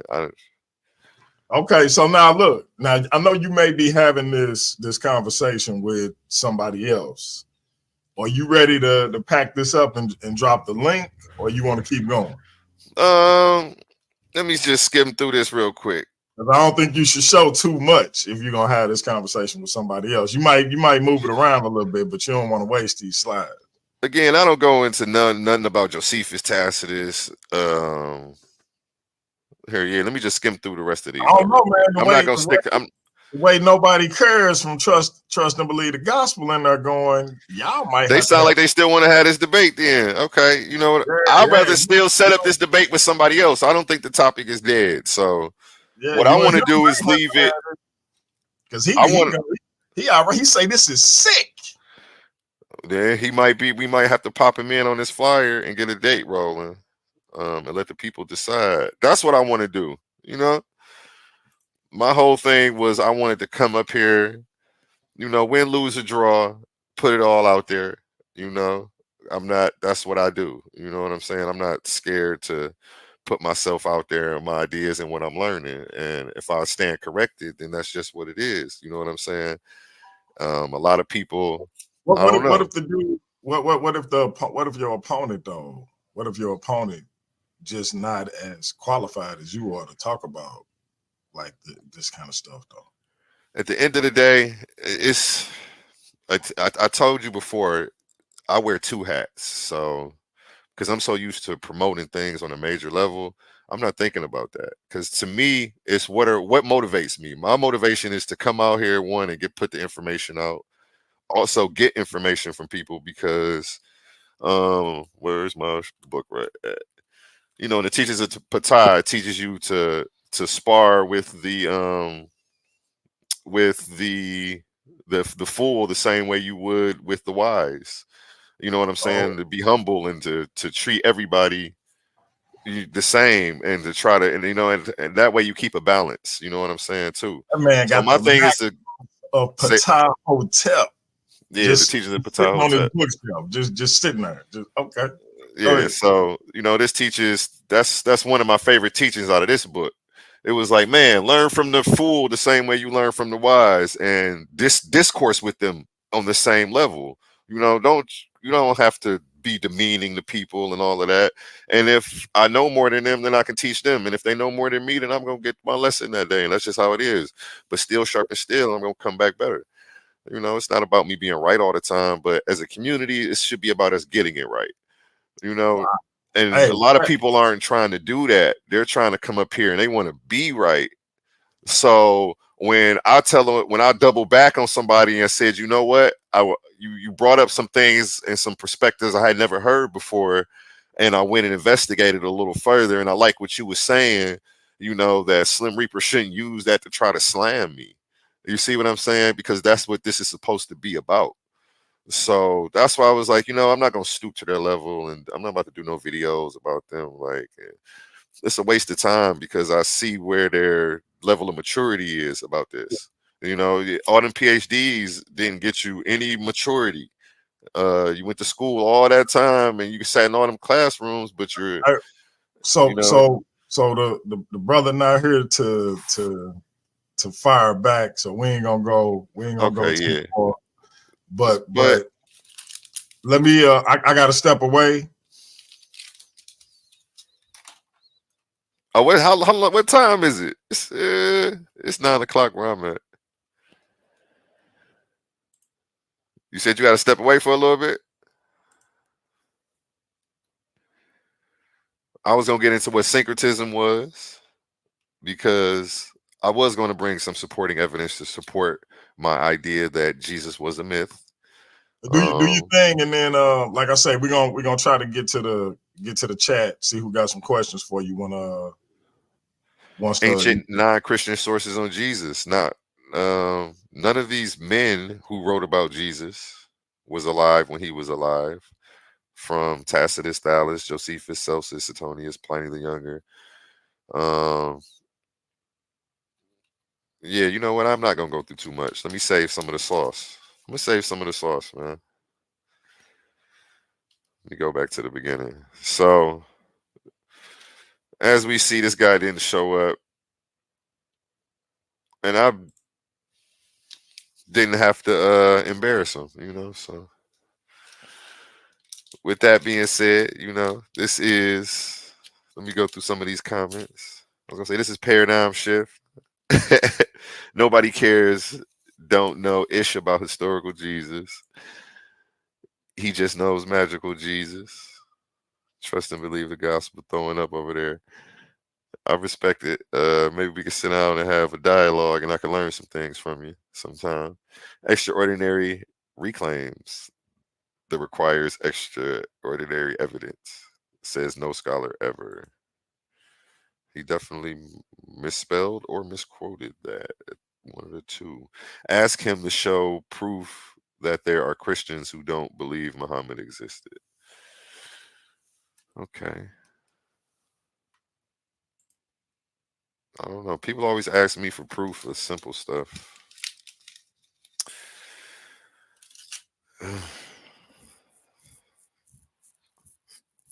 You don't think there are any? None? We got Ratchet Craig in the building. What it is, bro. Is that back on? You can hear me clear, brother? We can hear you loud and clear, baby. Hey, man, we got to keep the show. DG had to step away, so I just came in for a second, man. I don't want you talking to yourself up here, man. I'm going through these comments, letting these people get some shine, man. Courtney here. Yeah. Courtney says, me and A1 got to talk Wednesday, 4 p.m. Eastern. I hollered at you there, my guy. Salute, Courtney, man. Thank you for sitting down and having a conversation with me, man. Get him, Courtney. I know him for the Dagger Squad, man. That might be, hey, he for real. Courtney said he gonna hit you with that work. He gonna hit you with that work, bro. He gonna show you the literature. He gonna show you his literature, nigga. He gonna show you before he kill you, A1. I'm looking forward to it, man. I'm looking forward to it. Yeah, he gonna show you before he kill you. I respect Courtney Thomas, man. Yeah, Thompson. Yeah, man. He's good. He's a good guy. He's a good guy. What's up, man? Shout out Courtney in the building, man. I'm definitely, if you message me, we could definitely set that up, and I'll make sure. I like getting a little overtime. If you said 4 p.m. Eastern, if that's the best you can do, but if we can move it to maybe like 6:30, because I'll be trying to stay to work till 5. But I will get off early if that's the only time that you can do, just for that conversation. I'll make up them hours on the weekend. Yeah, he honorable, bro. He an honorable fellow, man. I always love me. So he a Calvinist. He's a Calvinist Christian, but I love me some Courtney Thompson, man. Scholarship on historical deeds. I do what he does. I'll be at work listening with the earpods in for hours, just watching the different podcasts. Yeah. and stuff like that. So, what is this dude Yeah, talking about? I've we never try to heard have of these that. yeah, we try to have these conversations, man. It's supposed to be like we supposed to engage in these conversations. We don't supposed to be uppity and looking down on each other toward these conversations, man. You know what I'm saying? Yeah, We man. on YouTube. This ain't an academia class. This is not an academia classroom, man. Come on, y'all need to chill with it, bro. Oh yeah, I kept Y'all, it simple, man. I pulled out y'all a lot. funny. Again, once he pulled out of the debate, I didn't even go hard in putting this together. I just had some stuff. Yeah, I really wanted him to y'all, show up, but I'm y'all listening. wild. Y'all wild, man. What it do, kind of what it do, everybody. Oh snap! Classic in the building. Classic So Craig, y'all. I'm going on let mute. I'm going on mute. I'm let Classy have it for a second. this for a second, man. I'm in rainy Oklahoma where it's cold and the buffaloes roam. So what it do, everybody. Mr. Courtney, you supposed to talk with me first. I got you. I just got done with another meeting. So you next, brother. So we'll sit down, we'll break bed, we'll do what we need to do, man, and you'll have that dialogue. And I got some other things for you, man. I just had to let you know, man. The family of paradigm shift is getting bigger. We're going brighter. We're going harder. Power about a whole effing show. I'm just saying, man. We're doing everything pretty big, man. I ain't gonna lie though. One thing about it though, I really did wish this debate would have went through. Um, I really hate how small little minute things come in the way of something big and major. Because it didn't have to turn out like this, but it did. You know what I mean? It just, ladies and gentlemen, boys and girls, when you assume and you think people are plotting against you, really at the end of the day, they're not. Just ask.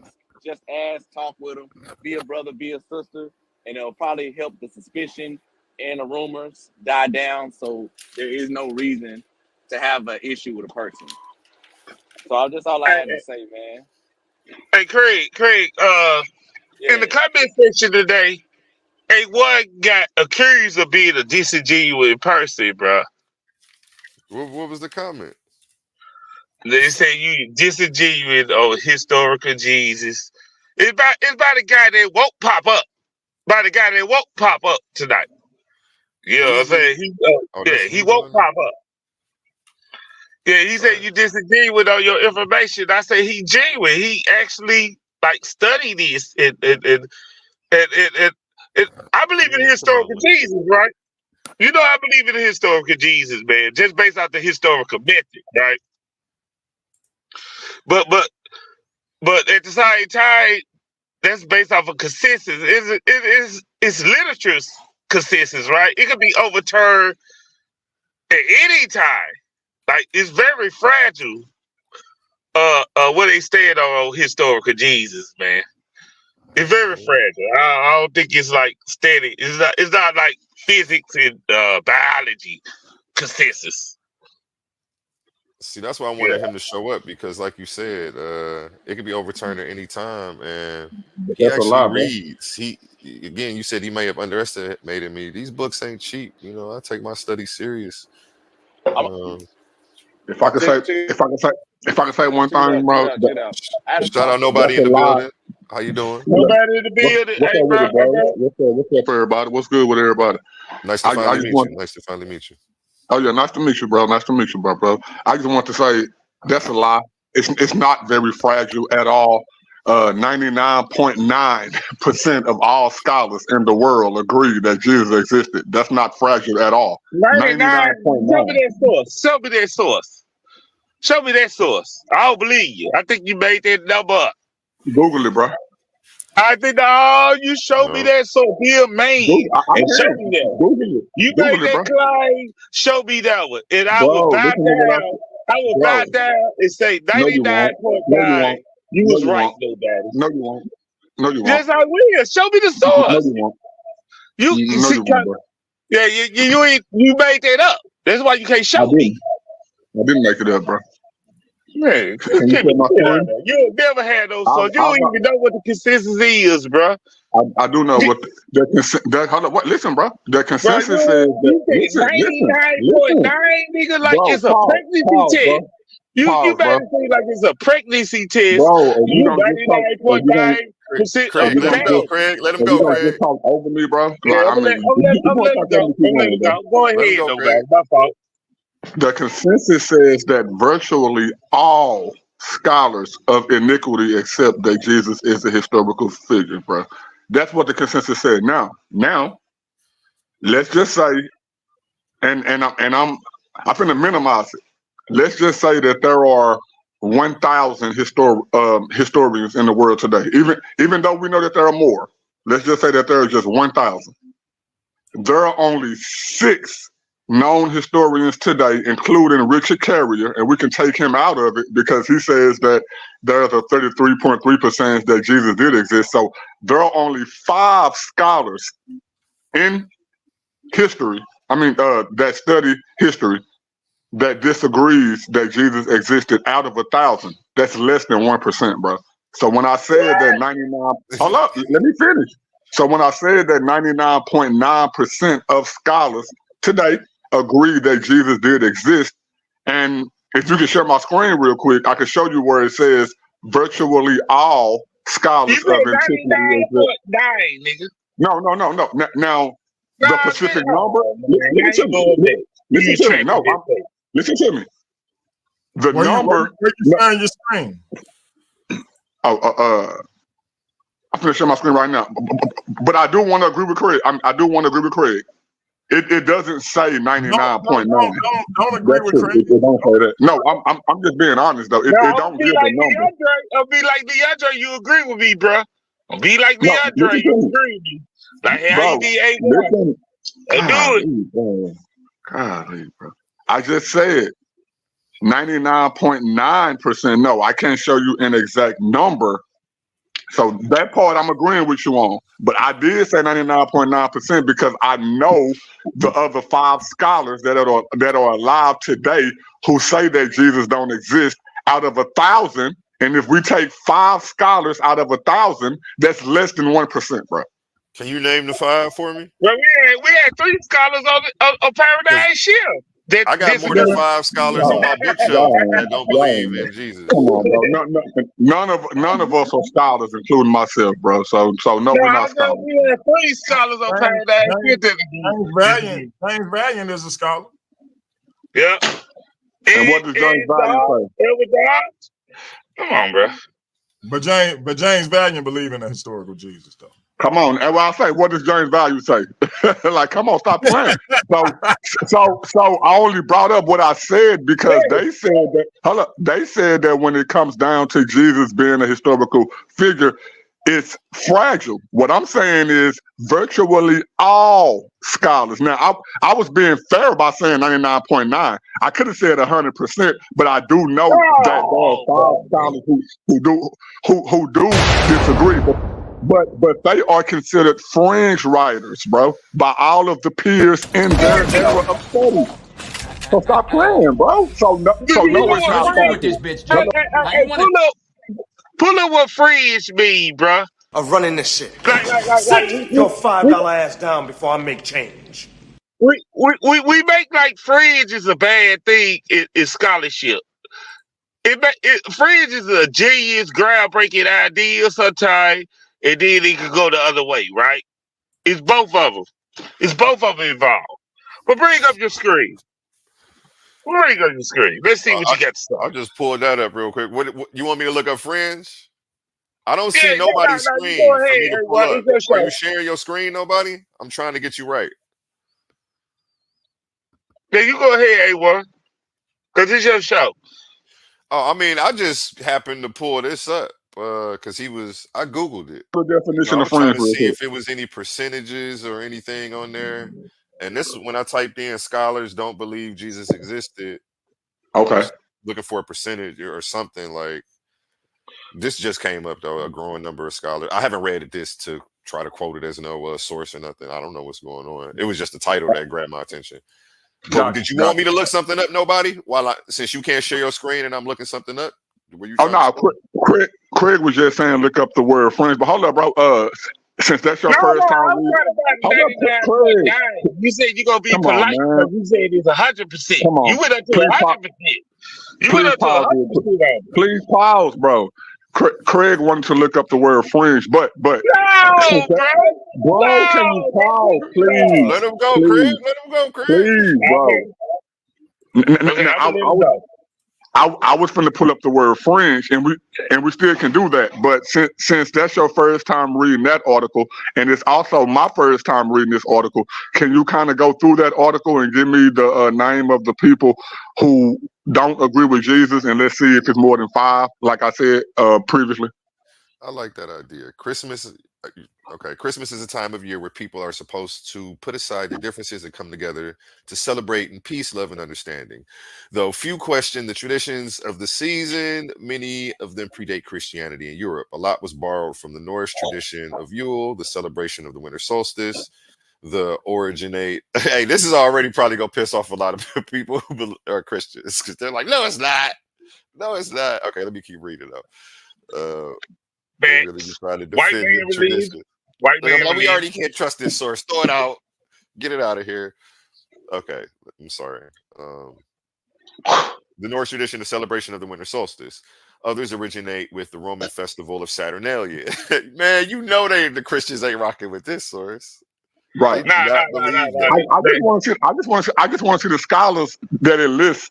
I want to see if it's more than 5. Me too. We about to go through it. I'm just glad this is how I be reading it because I know they like. Me too. I've never read that source before, and even though it does seem like a non-believing source, I'm not discrediting it. I'm just trying to see how many scholars do we list as if it's more than the 5 that I'm trying to tell y'all that it is. That's all. I ain't discrediting nothing yet. Today, more and more historians and bloggers alike are questioning whether an actual man named Jesus existed. Unfortunately, many of the writings we do have are tainted, the authors being religious scholars or atheists with an axe to grind, which is something that I kind of learned with the exegesis and eisegesis in the whole homosexuality shit. It's the same thing. Like, that's one sentence right there. There's both sides kind of pre-imposing their ideas. But go ahead, let me finish reading. One important point is the lack of historical sources. In the Bible, whole chunks of his life are missing. Jesus goes from age 12 to 30 without any word of what happened in between. That's funny because I be saying that all the time. Okay. Historians have measures in terms of burden of proof. If an author, for instance, is writing about a subject more than 100 years after it occurred, and again, this is what I was saying. See, this is funny that they says this because this is my whole thing is all this stuff. I didn't even get into the whole timeline of when the Gospels came out because we don't have any New Testament fragments from before the 4th century. So, can I ask you a question real quick, bro? What's the earliest date that Paul letters are that they say Paul letters came out? What year? I've seen. I had on my presentation 52. It was like 52, I believe. Okay. So I would say 60, but since yours say 52, I'm gonna go with yours. Yeah, I was being nice. Jesus, I'm like, you know what? I'm gonna give them the one that I see the earliest. I've been trying to be nice. No, right, and I appreciate that. So Paul wrote about Jesus, right? Jesus died in 33 AD. Paul wrote, and what you said, 52. So that's less than 100 years. So you can throw that source out the window, bro. He wrote about a revelation that he had. So again, I wasn't saying Jesus didn't exist as a myth. I said I don't believe he existed as a physical person. He didn't write about a physical Jesus. He wrote about some phenomena coming to him. He didn't write about Jesus. Now that part is true. Paul never met Jesus, so that's true. Paul never met Jesus, and he did write about his encounter with Jesus on the road to Damascus. So what you're saying right there is true, right?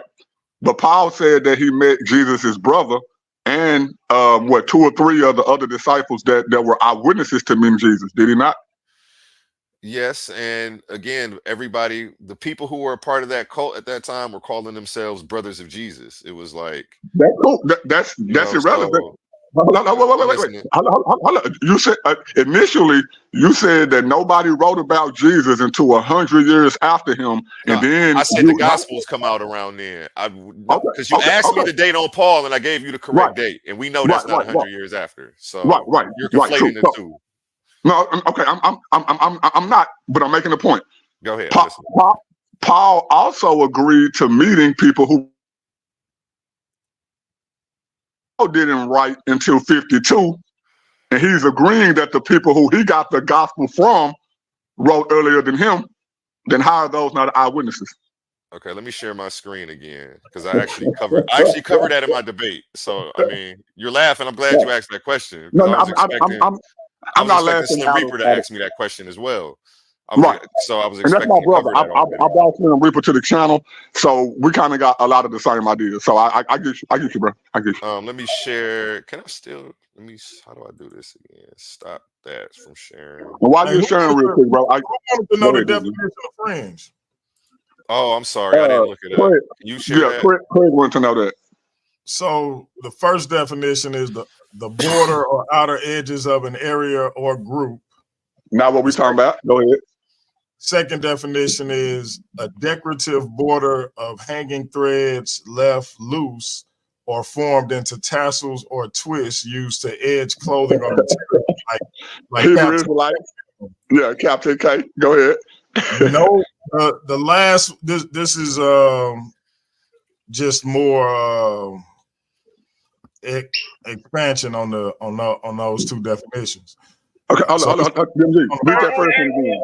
If you want to get up fringe, not part of the mainstream, unconventional, peripheral, or extreme, as in my bad. There we go. That's it right there. That's it. First definition. So those people who we talking about are fringe writers, correct? According to the first definition. Okay, but if you want this was my slide on fringe because Leandre called my ideas fringe as well. So I had made a slide for that. I said he says my ideas are fringe, but he's a Christian who self-admittedly claims to believe in the virgin birth, talking donkeys and talking snakes, but has now dwindled the existence of his so-called Messiah down to a myth, just as I have. Because I expected him to try to come and prove the historical Jesus absent of all the walking on water and all of that, like the one that Garfield believes in. If you want to do fringe, hold on. Go ahead, Craig. You breaking up, Doc? Okay, until we get Craig back, A1. I'm back. I'm back. What was saying? I just said with fringe, you got to look up the encyclopedia reference of it, and it will explain to you the concept of why certain scholars would be considered fringe, and it would let you know that that's fringe is kind of like a good thing because they can overturn the consensus. Like they can overturn. Craig, this is fringe, Craig.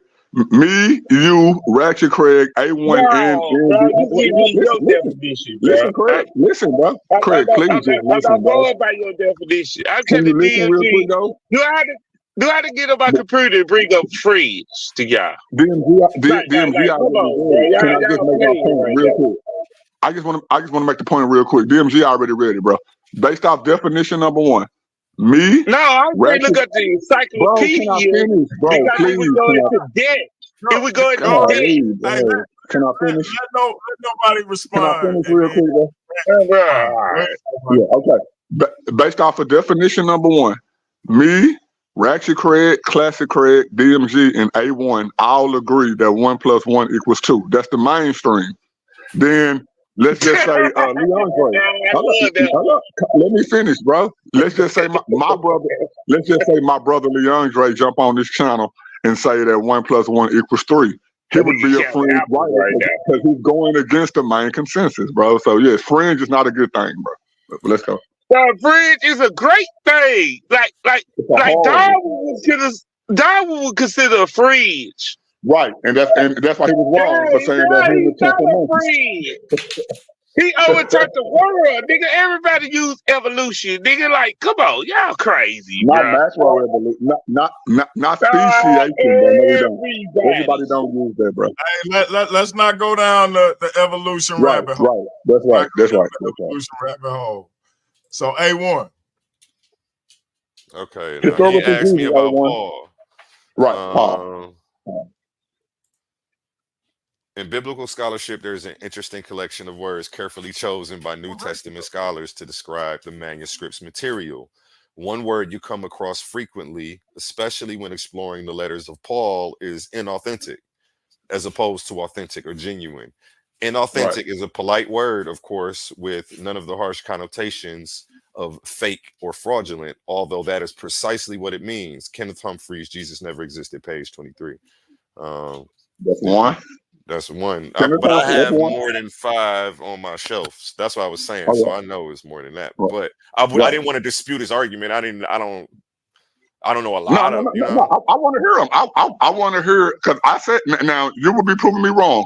I said that there were only 6 scholars in the world today, including Mr. Perry. So if you can show me 5, I'm gonna have to change my argument. I mean, if you can show me more than 5, I'm gonna have to change my argument. So come on, show me the 5, bro. I mean, show me the more than 5. Man, this nigga lying like a Pagan motherfucker. origins of the Christ I myth. can show you 10. I can show you 100, motherfucker. You won't change your I got argument. pagan origins of the Christ myth. You believe in magic with Jesus, bro. You believe I in don't know magic if that with one. Jesus.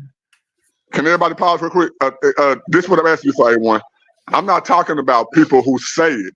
I'm talking about scholars who are historians in this field of study. There are only 5, 6, including Richard Carrier, but we already crossed them out.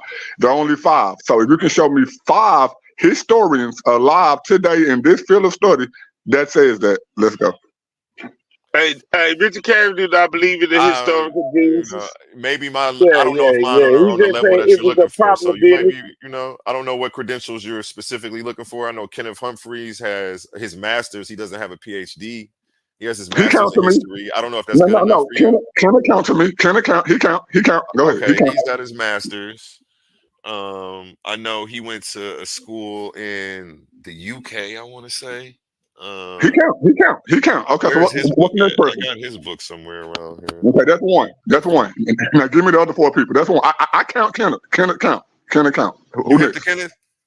Yeah, yes. I'm hip to Kenneth. So Kenneth count. Give me the other 4. Timothy Freaky and Petey Grandy. I mean, this book. Is he a historian? They are writing through. I believe so. I don't think they're just some writers like what's the one guy? Let me not even get the name dropping because they're gonna take it. Okay. So as of right now, are we just gonna put Kenneth in I got 3 people, man. I got a couple authors over here on the subject. That was just the point, though. I got a couple authors over here on the subject, but I'm not buying anybody who doesn't have some type of degree in history or something. Right. You know what I'm saying? There we go. A1, I like you, bro. I like you, bro. I'm gonna let y'all finish. I just got a question. The dudes that wrote the Jesus Wars is historians? I took that back. I didn't show that one because I'm like, you know what? I don't know. I pulled that back and said, I don't know about this one. Let me pull this back. I don't even know if they might believe in Jesus. For all I know, they believe in Jesus. I had to think about it because this was just about the wars in the 5th century between the 2 factions and how we got to the Christianity that we have today. It wasn't really about it wasn't even about none of that for real. So now, honestly, what I've been doing is I can pull up all 5 names. I'm just trying to see if the people who y'all are getting their information from are actually one of these 5 names. And the dude that you brought up at first, Kenneth, yes, he is one of the 5 names. So that's why I want to hear the other 4 names to see. I could be wrong. Now, don't get me wrong. I don't think I'm wrong. I've studied this subject out extensively. So if you can just show me 6, no, 6 is just one more than what I'm asking. I'm confident that the 5 names that I have are the only 5 historians alive today that says that Jesus don't exist, which will equal 1% out of 1,000, which we have more than 1,000 historians. So let's go. Bruh. Ain't nobody Bob Hold Price. on, Yeah. hold on. That's what I'm arguing. I'm arguing that. Now he got me thinking of all the Bart Ehrman debates and stuff like that. There is quite a few people. Bart Ehrman says that it's foolish for any non-believer to say that Jesus don't exist. Don't make that argument. He on my side. I know. I've heard him say that. I've heard him say that. But then I've also heard him argue against the resurrection and all that stuff that makes Jesus Jesus. So yeah, but that would be different from Jesus actually existing. Now, don't get me wrong. Bart Ehrman is an atheist. He should not believe that all the stuff attributed to Jesus happened. That's why he's an atheist. But we're talking about the historicity of Jesus. He agrees that Jesus was a real person, even if he don't agree with all the stories that are written about him. The question tonight, as of right now, is for us to show. Well, my question is not for us, but my question was: can we get 5 people? Well, 6, because I can name 5. Can we get 6? Hold on. First of all, you supposed to show us this percentage of 99.9. I just explained it, Chris. No, you trying to move the goalpost. Now we got move the goalpost. Because you were so confident. You were so confident in that statistic. Then you turned around and said 100%. Hold on, Chris. Can I finish? No, say it again. You said 99.9 of the scholars agree. Right. And then you said there was so much confidence. I'm just trying to see, where did you get that information from? Because there are only you pulled that out your ass or what, bro? No. But my next question is, you turned around and said 100%. Okay. You tripled down on it. Okay, I use the 100% to say that virtually all, but I gave my disclaimer. I can't say 100%. I gave that disclaimer first. I can't say 100%. Can you give us 99.9? Yes, I can give us 99.9 out of the 5. Show me what they say they did. Not in your mind. You try to get us to 9 scholars, because that ain't our whole thing to 9 different scholars. We're not trying to appeal to authority right now. We're trying to have a conversation. We're trying to have a conversation. Okay, let me go. Okay, let me go. Now, I said that I agree there is no information that says 99.9%. Can you give us 90? Listen, let me finish first. Can you give us 80? Can you give us 70? Let him get it out, Ratchet. Let him get it out. All right. Okay.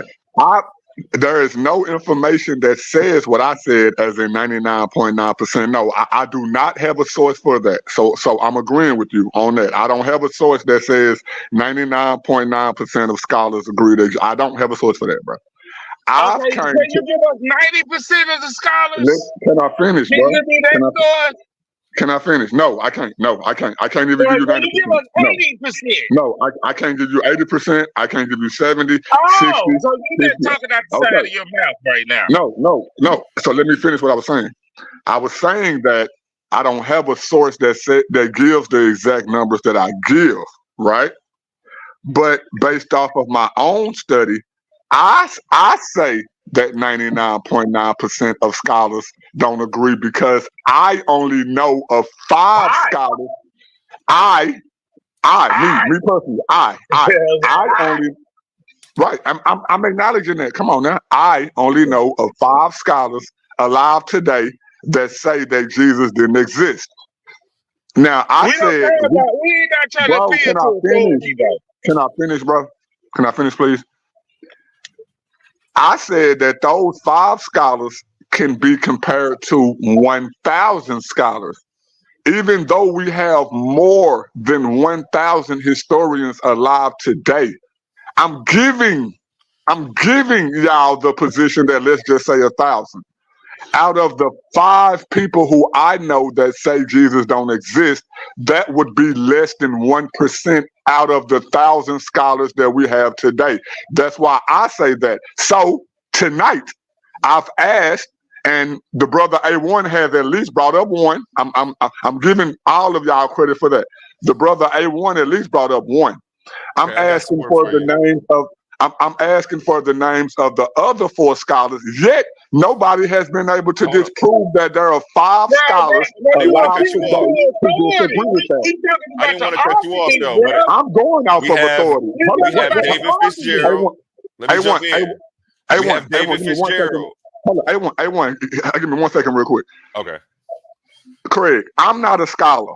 You not a scholar. A1 not a scholar. DMG not a scholar. So yes, we have to. Bro, can you pause real quick? Yes, we have. I said, yes, that's fine. Okay. Let me finish, bro. Let me finish, please. One mic. Nobody. You finish what you saying, Ratchet. Thank you, or dude. A1. Y'all respond. Whichever one of y'all want to respond. Get Okay. it out. Okay, hold on. It's on me right now, Craig. Appealing to authority is not a fallacy unless you appeal to an authority that's not an expert in that field.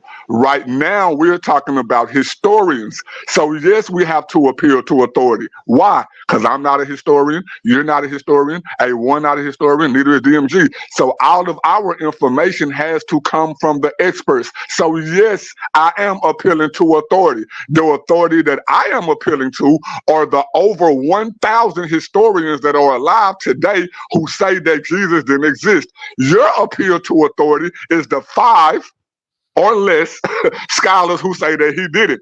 Which number should we believe? Let's go.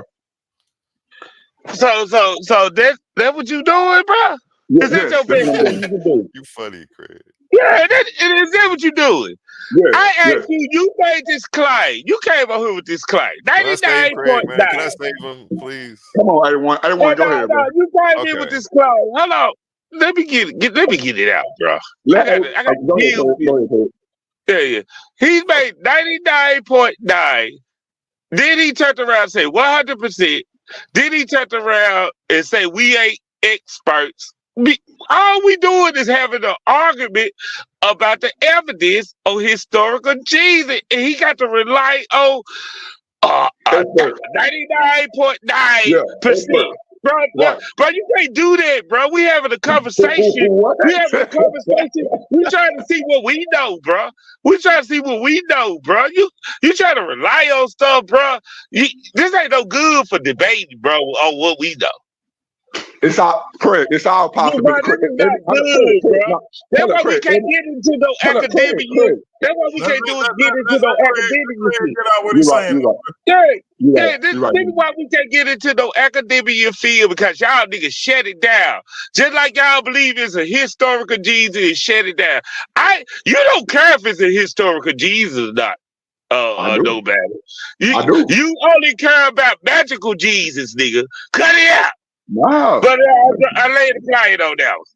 But Craig, that's not true though, bro. Hold up. Real talk though, Craig. Real talk. All the magical stuff that they say about Jesus, I first could not believe in that magical stuff if first I had proof that he was historical, bro. Like, come on, I ain't talking about no Spider-Man, bro. Like, but anyway, what proof you had?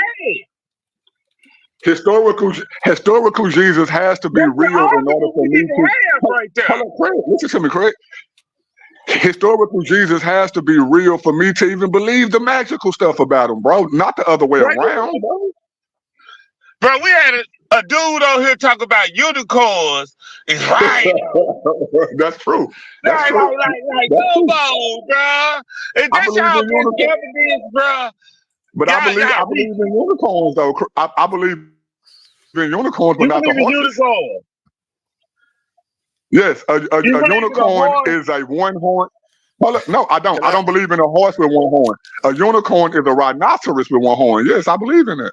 Can I interrupt? Because he's making a lot of fallacious claims, and I'm not saying that. Go ahead. He's jumping out the window. He's jumping out the window. I like this shit. And I'm not trying to insult him. I jumped out the airplane. I jumped out the airplane.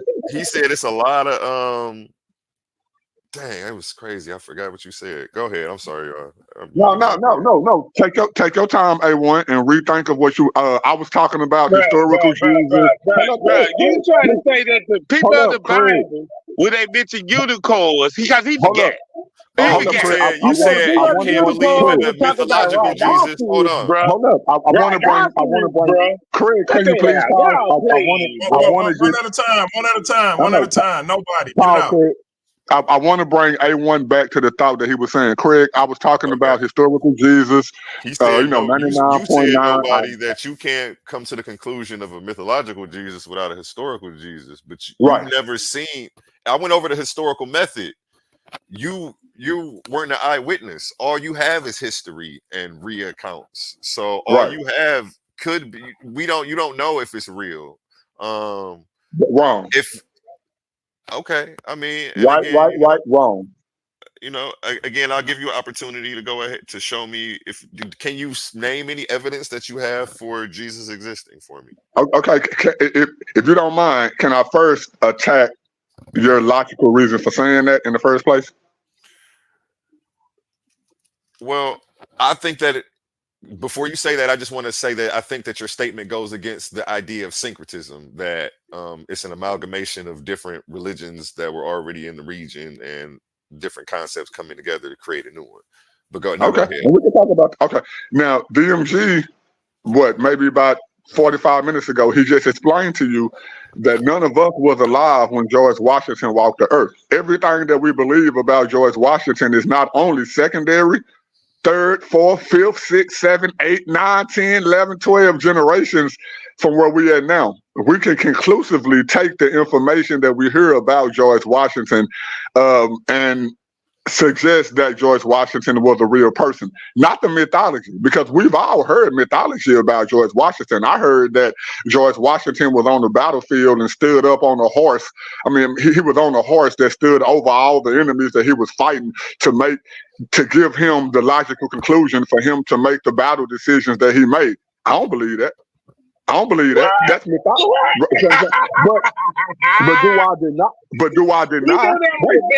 Come on, bro. But does that mean that George Washington didn't exist? No. So when it comes to Jesus, So when it comes to Jesus, right? Who would know that Jesus? I'm talking about if we just had to give anybody in the world outside of his mama. We don't have no writings of Mary or none of that. Craig, please, bro, please. Let him get it out, Ratchet. Let him get it out. Let him cook. Okay.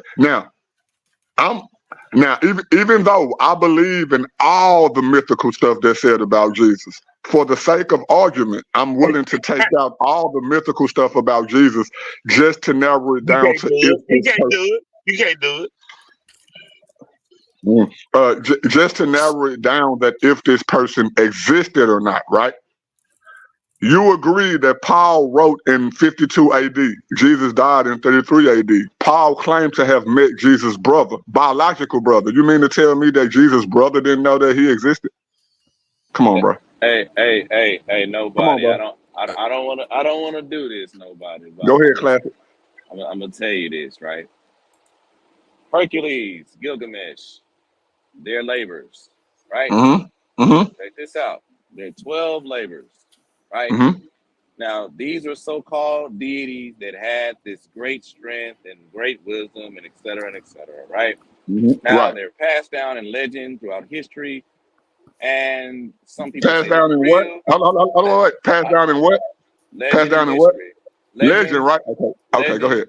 Legend, history, folklore. You know what I'm saying, right? Right. But just because it was passed down in history doesn't necessarily deem it as true and proof. True and proof, right? Has to be shown with that. We have no proof of a Hydra. We have no proof of the Nemean lion. We have no proof of the man-eating horses that Hercules took care of. You know what I'm saying? Can I ask you one question? Can I interject real quick? Not only do we not have proof of those things, right? Because it ain't just about the proof. We don't have documentation to sustain any of that either. Not just the proof. We don't even have documentation for it. We got documentation for Jesus. Go ahead. But here's the thing, though, and I was going to get to that, right? Now, here's the thing with the documentation with Christ, right? Well, hold on. There are variable cases of what Christ was like, right? Some say he had these miracle capabilities and powers. Some say he Mm-hmm. was just a healer. Some say he was Mm-hmm. charismatic leader, right? They don't Mm-hmm. lead Right. to one thing at the end of the day, right? They don't even narrow Right. down to him being the Jesus that we know in the Bible. You see what I'm saying? Now, to be Craig, honest, again, I'm gonna cut you off, but 1 second. If the accounts that we have, even from non-believers, are saying that this dude was a healer, as in healing the blind, aren't those miracles? here's the thing, though, right? And that's the point right there. The non-believer versus believer thing right there, nobody. The You're non-believer said that this dude was healing people. Go ahead. Come on, now bro. check this out, right? You're equating him being a healer to him actually healing the blind. When they look into Whatever the healing. records, My when they bad. look My into bad. the records, when they look into the records of Jesus' so-called healing, when they describe him as a healer, he wasn't healing the blind like that. He was just a person who had the ability, who knew different medicines and stuff like that to pretty much do these things, right? It wasn't miraculous like it was in the Bible. So they have various different tales of what Christ was like. It's not just, that's why people say it's multiple Jesuses. You see No, what I'm no, saying? but correct. You brought up the healer, right? Yeah, I brought that up as an example.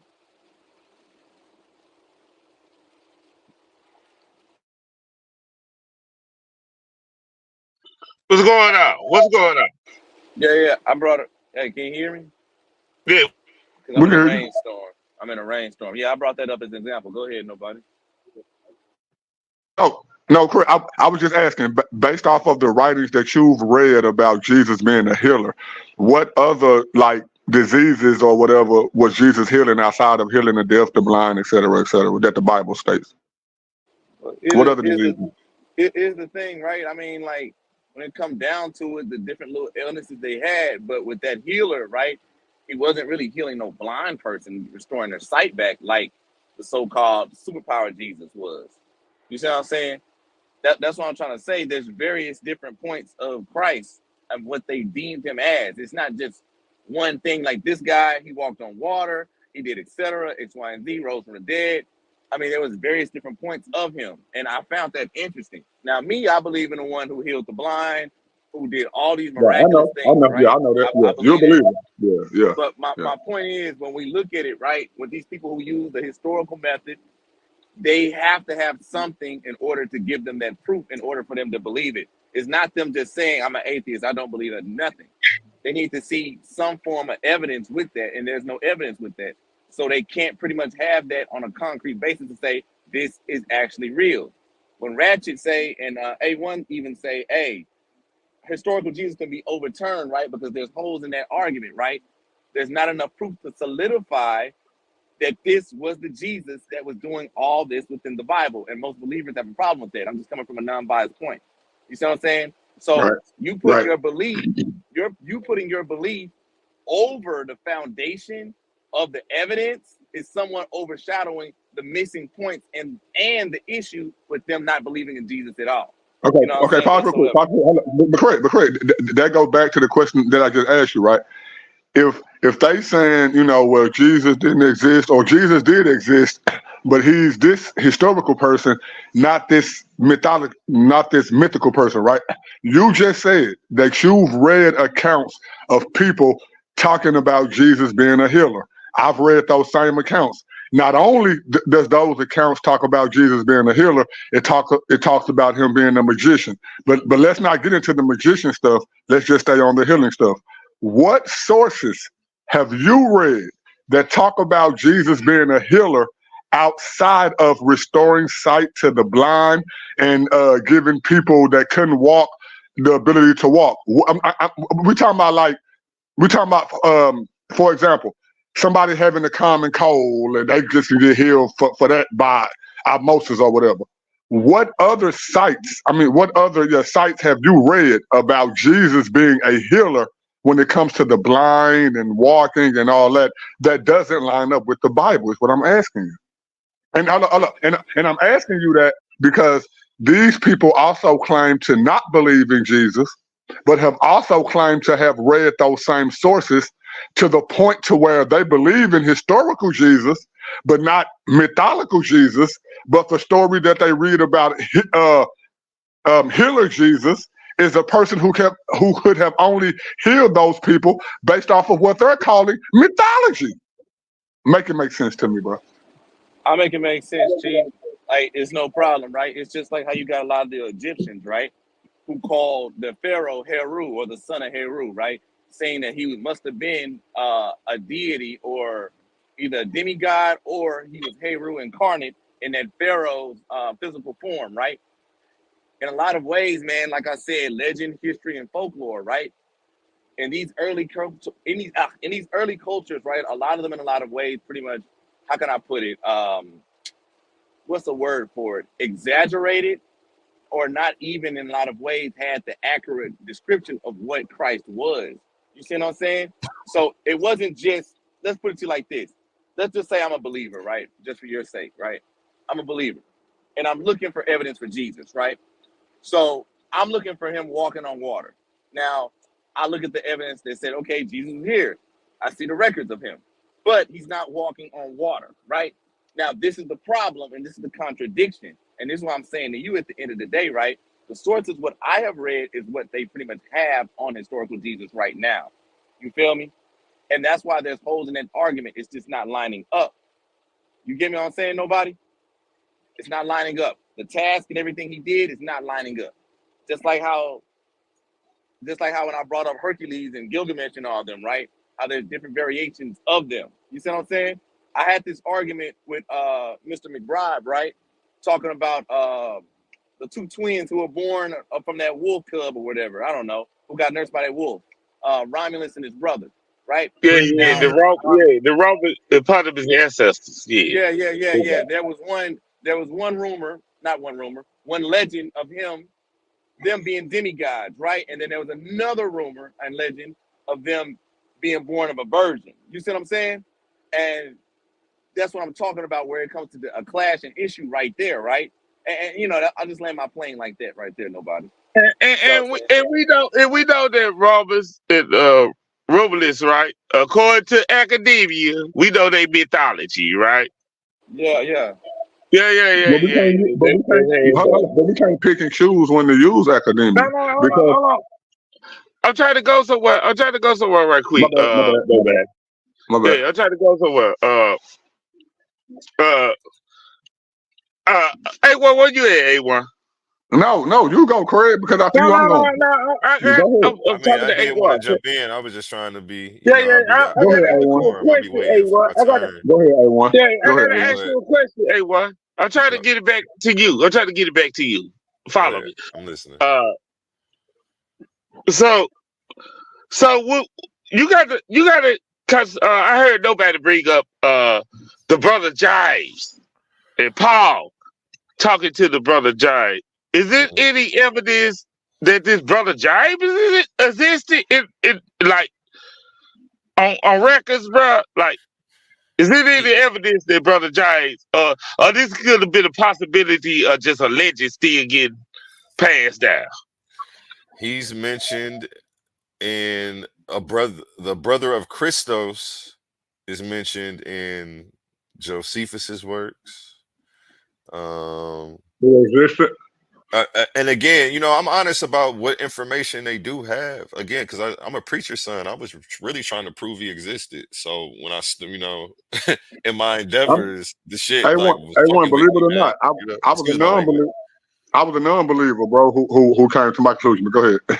I'll never believe that one, bro. So when historians use the historical method, they are looking for corroborating evidence from different sources, and we do have more than one source for somebody talking about a brother of Jesus, you know. And again, like I'm not saying that he was just a cult member and they called each other the brother of Jesus. That's, you know, it's speculation, and I don't think that the argument that, well, half of history is bullshit and set up like this is the argument that he existed. I just think that we have to admit that half of history is BS. You know, I think that's what we should say. I don't think we should be like, well, you know, we make the stretch for all these other people. Like, well, maybe we should stop. I ain't trying to get you up out of this. I ain't trying to get you up out of this. No, you know, A1 because is right. A1 bullshit. He needs to stand No, on something. he No, not I am. BSing, bro. And if you let me Stand go on He not back, I'm something. about BSing. to stand on this because in the question to answer round, I was going to ask questions like, do you believe in Muhammad? Do you believe in I do. Thoth?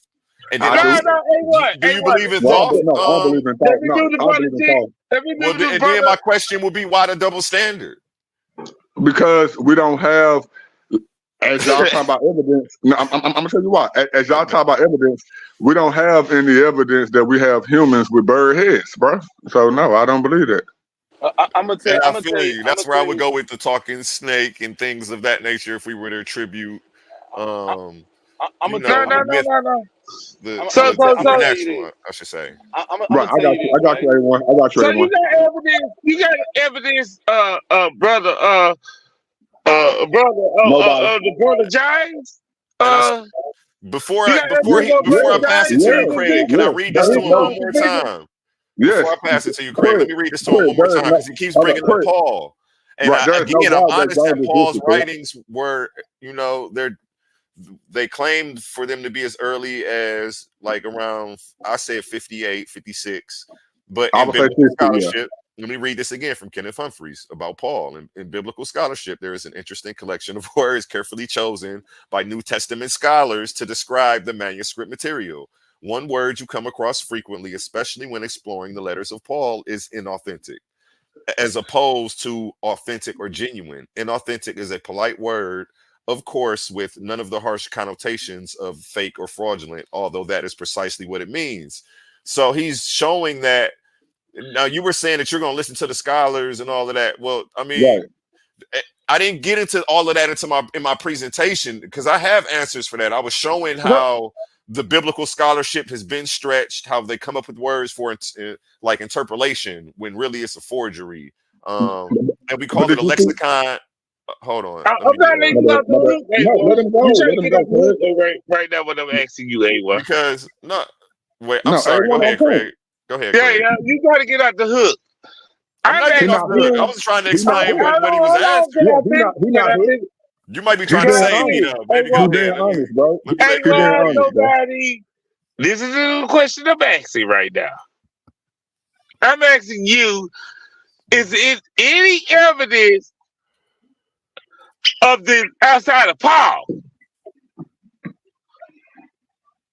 Outside of Paul of this Jesus brother that we know of called James. Like And it, that's No, important right oh, there. okay. Because I'm that a what ride. Paul That's a good question. that what Okay. Paul shit is on. But hold on, okay, It- let me answer your question. I'm a ride with what A1 was trying to get to. We oh don't man. have any argument from no scholar that Jesus brother didn't exist. That's not even an argument at all. Hey, So we appealing come to on, man. authority. Let me finish. Let me We talking finish, about bro. what we know, Let me brother. let me finish, bro. Can I please finish? There is no argument among scholars if Jesus' brother existed at all. There is not one argument against that. Paul, I'm not come, because come on, they let me say finish Paul. though. That's Let because me they say finish. Paul wrote about him. That We it go don't have ahead. nothing to That's do because with they what say Paul Paul wrote wrote about. about him. So he That exists. that don't have nothing. This Courtney A1 conversation is gonna be lit It's gonna because be lit. Courtney is chomping at the bits to chop this tree down. So A1, hey man, listen, Come on, this Courtney, is hit the this panel, Uh, is bro. a completely different type of beast. This is a textual critic. Hit the link, Courtney. So he can't. He at Courtney's at work. work. Courtney's at Yeah, work. work, Yeah, yeah, work, yeah, So, Courtney, work. and Courtney, I'm Courtney glad is one of Courtney's my at work Facebook. because he Courtney, looks no, hold like on, he's really eager to give me no, that work. You Courtney know, is one of my Facebook homeboys. So, but Hey, go ahead. shout out he Courtney. say hashtag Timber. Shout out Hey, Courtney. A1. What's that? Listen, you gotta be ready. I don't know if y'all gonna talk about this particular subject, if y'all gonna pick another subject, Pick but another Hey, subject. Pick another look, subject. he say coming on Wednesday. He ready. He He ready. Come on, ready. Courtney. Wednesday. Come He on, Come on, Wednesday. Courtney. I ain't never seen him this amp. I ain't never seen him this amp, A1. Can DMG. I That's respond to 85 D? films. Can I? Go ahead. Go ahead. DMG, you hear me? Hello, DMG. That's 85 films. That's the same person. Okay. I got you. No. You talking about Courtney Brown? Yeah, Courtney Brown. No, this Courtney Thompson. This Courtney Thompson. Okay. That's a whole other beat. My bad. This I'm is a off. whole other beat right here. This Dagger Squad official. Yeah, Okay. this is My bad, Courtney. My bad, Courtney. He is what you call it? Criticism, literature criticism. What over? But he's the best at it. I think he's the best at it. He that same person. He that same person that's telling you that macroevolution ain't what it is.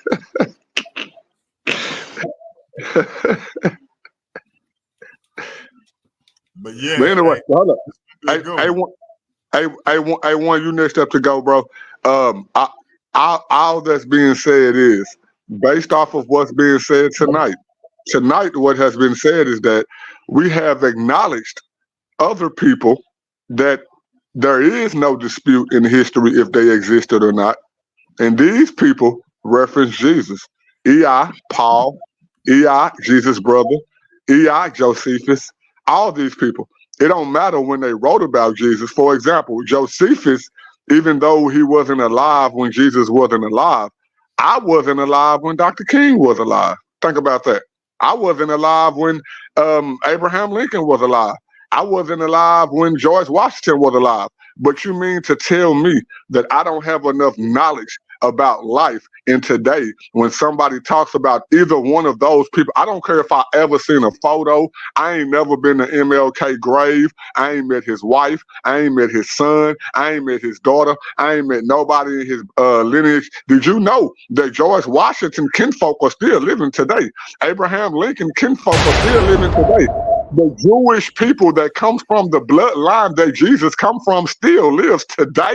So you mean to tell me that these people, even if they wrote 5 years after, 10 years after, 100 years after, 300 years after, you mean to tell me that these people don't have enough knowledge within the era that they are living in to be able to differentiate whether Hercules, a nigga with 2 hammers, his father half God, wife is full human, and they came, those people, you can find in the writings of their own people that this stuff is a myth. You can find in the writings of the Egyptian people that that their stuff is a myth. You mean to tell me that these people don't know whether somebody is alive or alive based off the era that they lived in and wrote on compared to us living in 2024? Stop playing with me, bro. It sounds. I mean, the good sound my bad. It don't just sound good, buddy. I With just the want to amazing rant, emphasize. you got a sound bite. I You just got a got to sound bite on your hands emphasize right right there. quick. You got to clip that and put that on I the page. just got to emphasize right quick because that's going to be a short. That's going to be a short. I just got to emphasize right quick. When that man say, "Stop playing with me," he mean business. He's standing on business like T.I. said. I want you to respond with the same level of energy that nobody from Trust and Believe the Gospel just gave you, because when you get done with the brother Courtney, I believe it's a nobody waiting down a dark alley for you. Go ahead. Powered by Paradigm Shift TV 314. Let's go, man. Again, I just believe that when you apply the same methodology that you apply to Jesus, to Josephus, and these people who were writing 2 lifetimes after he existed, it becomes problematic.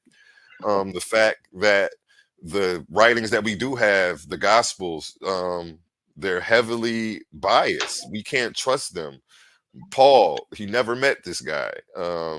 If you never met Jesus, if Jesus only came to you in a revelation, was his brother real as well? Like, we have to have these conversations. Again, the earliest documents that we have fragments, and we're trying to, and even these date to the 4th century. You know, we don't have, there's a big gap in the writings that we have versus the stories being told. And this it gets real wild here. Again, we got Paul here first. First, you got Paul. But again, I link this to syncretism and the story already being out. Josephus can't be doing anything but repeating stories he's already been told. Right. We don't know how he verified these stories. He doesn't put that information in there. Not to say he did, not to say he didn't, but we have to if we're going to be honest about the information.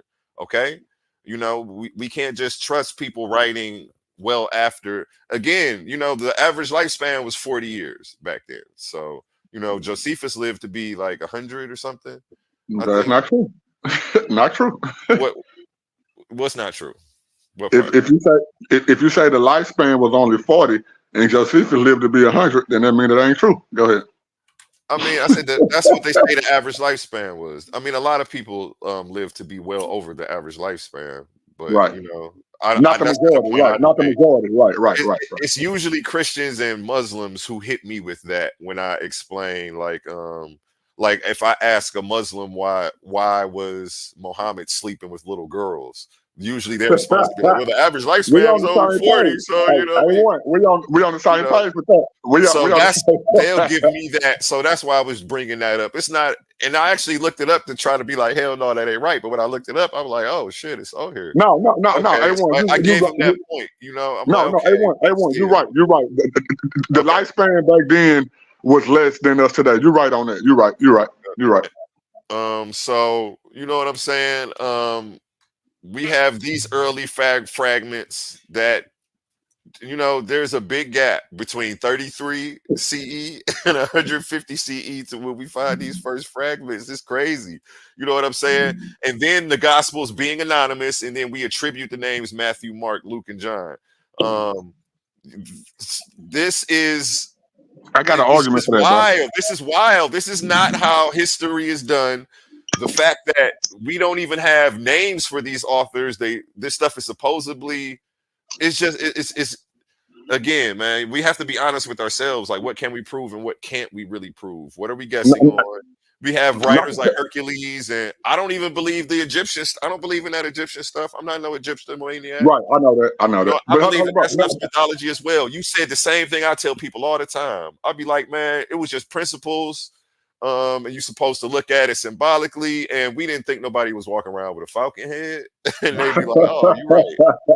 Right, Because man. the people would be like, the Egyptians really believe that. They be trying to make me seem like I'm crazy. I'm like, no, they didn't, man. We didn't think No, nobody they had. believe that. They did. You're right. They believe that, bro. They believe it. So, They believe it. a recent in-depth analysis by papyrologist Dr. Brent Nogbree actually places P66 in the 4th century CE. So this is the first complete version of John we have. It comes in the 3rd century. You know what I'm saying? This is getting wild. We don't have this stuff actually coming out in a timely fashion after the Can I events interject happen though, for real us to quick? actually say that this is documentation. Can I If we interject with you real quick though, A1? the first complete mark we have at 35 CE. I mean 350 CE, excuse me. So I'm listening to you. Go ahead. No, I just want to add. I want you to finish. I just want to add. Notice Okay. that you I said was gonna say this no, big gap. You said the first completion of John or Mark, I not the said first. the most complete for the first like kind of No, close to complete I mark got you. we I got have you. No, is, no. Listen, bro. I'm rocking and with if you. I'm somebody rocking can with you. show me one from earlier, then I'll stand No, corrected. no, no. No, no, no, no, Okay. no, no, no. You're right. I'm rocking with you. I'm saying you're saying that the first completed or semi-completed books that we have, right? Not the first fragments, bro. The first The first fragments that I'm talking about. Listen to me. I'm agreeing with you. Fragments don't mean complete. So I'm agreeing with you. We don't have a complete version until those times that you're saying. But the first fragments that we have of those books are much older than that, though. So that would lead us to believe that whoever wrote about this stuff based off the fragments are older than the completed version, right or wrong? I'm sorry, ask that question again. I got distracted by something. If I'm I, sorry. I if apologize. I apologize. No, it's good. It's good. If I might not have a completed version of something, but if I have a fragment of that version that's older than the completed version, that would mean that that completed version is not the oldest, right? This isn't a complete version. I see what you're saying. Yeah, but the earliest fragments that we Okay. do have He said yeah. So go The ahead. early, yes. Okay, now look at the dates for the earliest fragments that we do have. 120. I already know what they are, bro. I'm already on it. And that's 120. these right here: the P104, the P52, and the P90. So, And then how old are the P? Hey, The real P's quick, now? I didn't went out and came again, and my stuff is still unstable. and even these fragments So, aren't the originals. These are not original. You know what I'm saying? Like they, Right. see we what don't happens. know. We don't have no original y'all hear me? A1. We don't have Yeah, no original. so we don't know what's been changed. It's But getting but crazy that we're basing are the our soul. A1 are the fragments older than the completed version? Yes. Of course. All right. Go ahead, MG. DMG. I think he probably faded out. But come on, A1. Let's keep on going, bro. I like Okay. you, bro. I ain't gonna talk about your mama or your daddy or none of that. I ain't gonna I switch up appreciate it, man. none of that, bro. I Sometimes I like might where you're deserve coming it, but from. I Yeah, just no, want real to talk. get on here and go back and forth. We all learning from each other, man. Real talk. No, bro. Everybody should be learning. I doubt somebody's just gonna be a teacher on here and not pick up Bro, along the way. somebody gonna love you more than me, and somebody gonna love me more than you. But we would hope that the personality worship outweighs what the facts of the stuff that we're presenting, presents, bro. Like real talk. So I agree with you, bro, on that all day. And this was in conclusion to that time gap. The historical evaluation of Jesus and the adherence to conventional historical guidelines can be a complex and debated topic. While the religious significance of Jesus is unquestionable, some scholars argue that the available historical evidence falls short of meeting traditional historical criteria. Firstly, the scarcity of contemporary non-religious accounts of Jesus' life raises skepticism amongst historians. Like it's not. I know you saying it's not it's a slim majority, but I think that's because you had. Again, we were talking about earlier. If you went against this, you couldn't get hired. You know what I'm saying?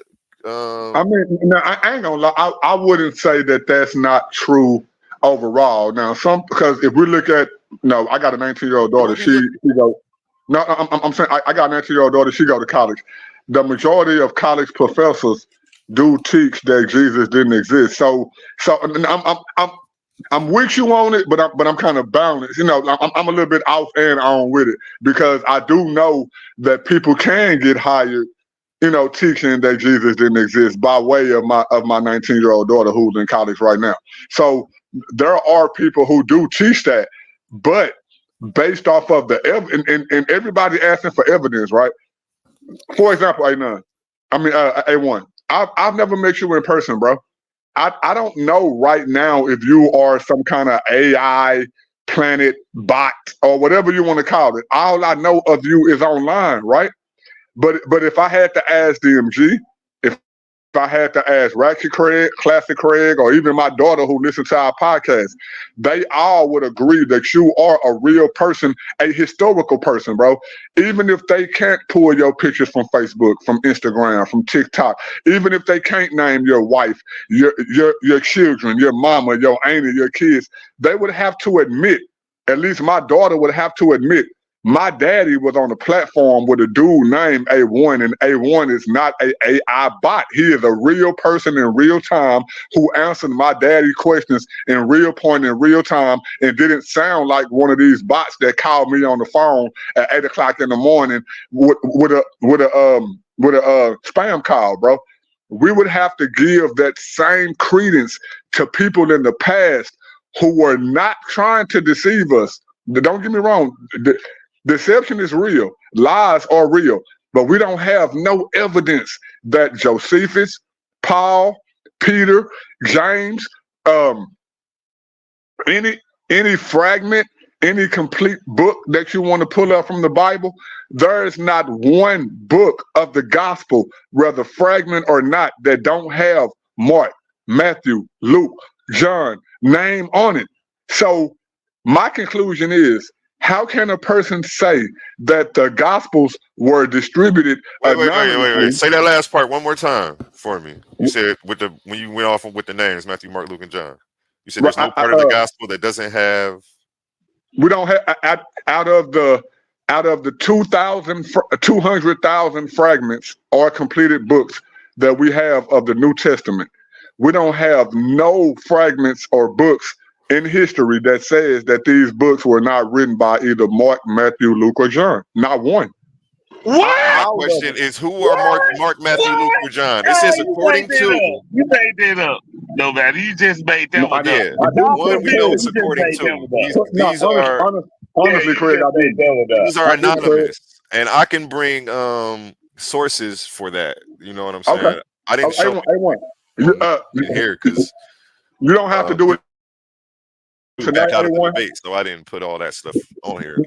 A1, we can have a dialogue or debate, whatever, in the future, and I'm not expecting for you to do it tonight, bro. Honestly, I'm not tonight. No. I like to set it up, and I like to build the anticipation. Let's make it a big deal. We're content creators. Let's get some stuff out for the people. Hold on, listen to me, A1. But I will challenge. I've never challenged you. I've never challenged you on nothing, bro. He's scared. Come on, Craig, please give me a chance, bro.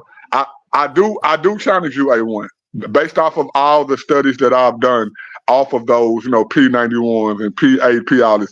We don't have any writings of the gospel that don't have either Matthew, Mark, Luke, or John on it. We don't have no other writers of the gospel. So I will challenge you tonight, if you accept it, to show me. I don't care if it's a fragment or a complete book or whatever.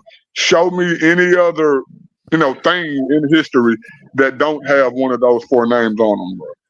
Okay. Now, my position that I wouldn't want to take. Let me give him my position, because I don't agree with you though. I take the position that these are anonymous and that these are names attributed to them. I do have that in my presentation. Actually, I have there's a name for what that is called. When someone writes under someone else's name. Somebody else's name. Yeah. Right. So, and I went into it was called a lexicon of biblical dishonesty, and how they come up with all these terms and stuff. It's like the Book of Enoch. People in my Christian faith, who I do consider Christians, they feel like that.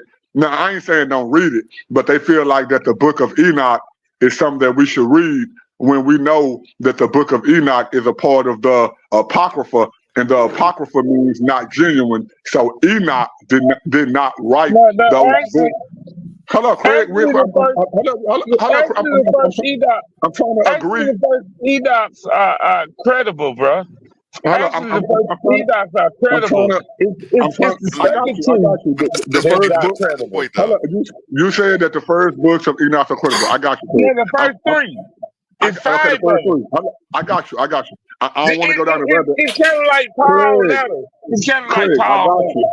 I got you. Now, if I believe that, then that would make me and A1 finna argue about what I was about to say. But no, I agree with what A1 said.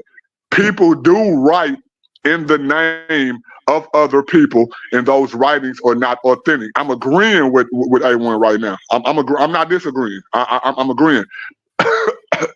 But what I'm saying is, all of the attributations to the New Testament that we have, that we can find, there are over 200,000 of them. 200,000 documentations that we have of the New Testament. Not one. Can I correct you? Go ahead, correct me. Okay, there are actually about 4,000 to 5,000, but none of them date to before the 4th century. So that's what I challenge you. That's what I challenge you to bring to the debate. No, but or whatever the discussion. I'm not challenging you. I'm not challenging you on the date that they came out. Mm-hmm. I'm challenging you that those don't have Matthew, Mark, Luke, or John as the authors. That's what I'm challenging you on. Wait, you're saying they don't have them as the authors? Right. We agree. They're anonymous. They're anonymous, and we attributed those names to those. No, not anonymous. No. Listen, to me. That's the part that me and you disagreeing on. You're saying now. First off, you said that you agree, but then you said that we agree that they're anonymous. So maybe I'm misunderstanding you. So go ahead, explain again for me. And I may be misunderstanding you. I may be misunderstanding you. The only part that me and you are disagreeing on is that I'm saying all of those writings that we have of the New Testament Gospels, not everything else, just the Gospels. Every single writing that we have of the Gospels are either attributed to Matthew, Mark, Luke, or John. We don't find not one without that. That's the only part I'm disagreeing with you on. Okay, yeah, it's my stance that we don't have names on those documents. Hold on, let me bring myself on the screen and take you off of the big one. It's my stance that we don't have those names on the documents, that they're anonymous, and that we've just attributed those names as a way to keep flow with what we're reading. So we don't think it's all one. So you're saying that just say in that era when those writings were occurring, the people who received those writings, they received those writings anonymously without giving a tribute to the people who actually wrote them. Is that what you're saying? Correct. Okay. I thought that that's what you were saying, and I'm just saying I disagree. That's all. I'm just saying I disagree. Okay, good. We're on the same page. Yeah, then we can set up a nice discussion and bring some sources out. And, I agree. I agree with that too. And kick it one of these nights, man, because that'll be fun. See, I like doing stuff like that because all they do is make me do homework. And when I'm training in the dojo, you know what happens. You know, we all gonna get buffed on the knowledge. Are you talking about a martialistic dojo? Yeah, I mean, but that's what happens. You go and train for your bout. If it was boxing, I'm just gonna ask you, are you training for UFC, bro? I do train. Yes, for boxing, and I'm trying to get back focused. At the same time, I work out a lot at my job. At the same time, while I'll be listening to podcasts. Have you already had some fights? Have you had some fights? I had a whole league going called Hands Up, Guns Down Sundays that I was running. Is it on YouTube or any other platform I can watch it? On Facebook, I got a bunch of fights and stuff on there. Yeah, bro. I think I'm not for sure. I think me and you may be friends on Facebook. If not, my name is Jacobus White, bro. I love forget the Bible. I mean, I ain't saying forget it completely, but forget the Bible and all this other stuff that me and you disagreeing on. If you into combat sports, bro, I will support you 100%, bro. Like definitely please into the combat sports.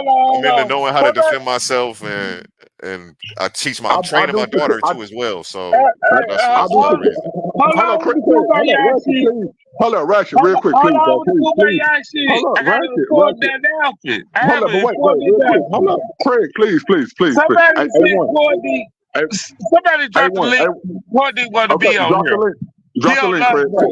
I'll drop it for Courtney. I'll drop it. Craig, drop the link. Courtney, please hit the platform. Courtney's off work. That's what's up. You trying to do your sneaky stuff, though, Batty. I know you trying to do your sneaky little stuff. You trying to woo man, please stop, bro. Person to sleep. I know bro, you. Please Craig, stop, bro. I think you got an echo. I'm not trying to woo nobody. Courtney, please hit the link that Craig dropping for you. Until you hit that link, let me get through building with my brother. A1. You fat me up for the slaughter. That's what you're saying, Craig? No, bro. This ain't got nothing to do with what me and you disagreeing on. I'm agreeing with you. Come on, bro. Please, bro. Please, okay, I'm getting the link for Courtney right now. Copy. A1. I'm not setting you up for no slaughter right now because it's in the chat for you. It's in the chat, Courtney. Right now, this is something that me and A1 is agreeing on. This ain't got nothing to do with the Bible, Christian, unbeliever, none of that. A1. Send me a friend request on Facebook. My name is Jacobus Wyatt, bro. Send me a friend request. How you spell it? I'm on my phone right now. I'll put it in the back check for you. I'm going to put it in the back check right now. Okay. But what I'm saying is, bro, if you are into combat sports, first off, both of these Craigs can tell you because we friends on Facebook. I'm a huge WWE fan, and me being a WWE fan lead to me being a combat fan. I watch UFC every Saturday. I watch the fight nights, all that. I watch boxing, all that. Irrelevant. If you are a combat sports fighter, bro, please send me your friend request so that I can support you. I don't care if you're a believer or not, bro. Real talk. I don't care if you're a believer or not, bro. I got you. I'm definitely gonna have a fight. I'm definitely gonna have a fight this year. You know, in the same way I promote my debates, I promote the fights. I give myself time to promote it so that way the people can come out. I don't try to slap it together and do nothing in 7 days. Like that's Hey, nobody. We had Courtney on here. He got 20 minutes. He on lunch break. Talk to me, Courtney. How you Yeah, doing? kind of. Blessings, peace. I was introduced to you through, I guess, the other conversation with you and the Christian Reaper. I don't know what y'all call it, my man. Nice to finally speak with you. Likewise. Yeah, DMG hit me up. I think he was trying to get me to basically stand in for the debate. I told him Wednesdays is really my only day. I got a crazy schedule. So yeah, we're gonna talk Wednesday. I don't know if it ain't gonna be no formal debate, but we can have a discussion. Yeah, let's have a discussion. See what we agree on and what we disagree on. And then go from there. You know, it may lead to us debating on something totally different, but yeah, it'd be nice. You know, we don't have to bring Yeah. out any sources. We can just go back and forth. And another thing too, Courtney, you know, I'm the classic Craig. I'm the one that talked with earlier. I have some things too for you also. You know what I'm saying? Some things I got to set up also, man. You know what I'm saying? A couple of presentations, a couple of things we have to present also. But nah, man, we'll get the ball rolling, man. You know what I'm saying? I said you'll get here. You got here. You know what I'm saying? And I'm gonna cut nobody off, but what I was saying before I finish, I just want to let you know, A1, outside of the stuff that we do in the conscious community, Christian and all that, we can throw that to the side. If you're into combat sports, bro, send me a friend request. I would definitely. He said that again. Hold on. He put his name back there. Oh, he put his name back there. Yep. Yeah, make me a part. Whatever list that you have when you finna do a fight, and you add, and you send them links or send them, and tags. Yep, I got you. Promotion stuff. Tag me in there, bro. I'm all for that, bro. That goes beyond, I believe. You know what I'm saying? Real talk. Like, tag me in there, funny bro. that DMG could tell I worked out through the thing. I'm like, that's funny. He said, "Hey, what be working out?" I'm like, "How y'all know I be working out?" I'm like, it must be showing though. And bro, I got a prominent position in security, bro. I've been doing security maybe 7 or 6 years right now. So I'm trained in a lot of stuff too. For example, my son, I'm not bragging on this, and forgive me to my lawyer and probably to the judge that we got to go to in the next month. Hold on, wait, bro, wait, everybody wait,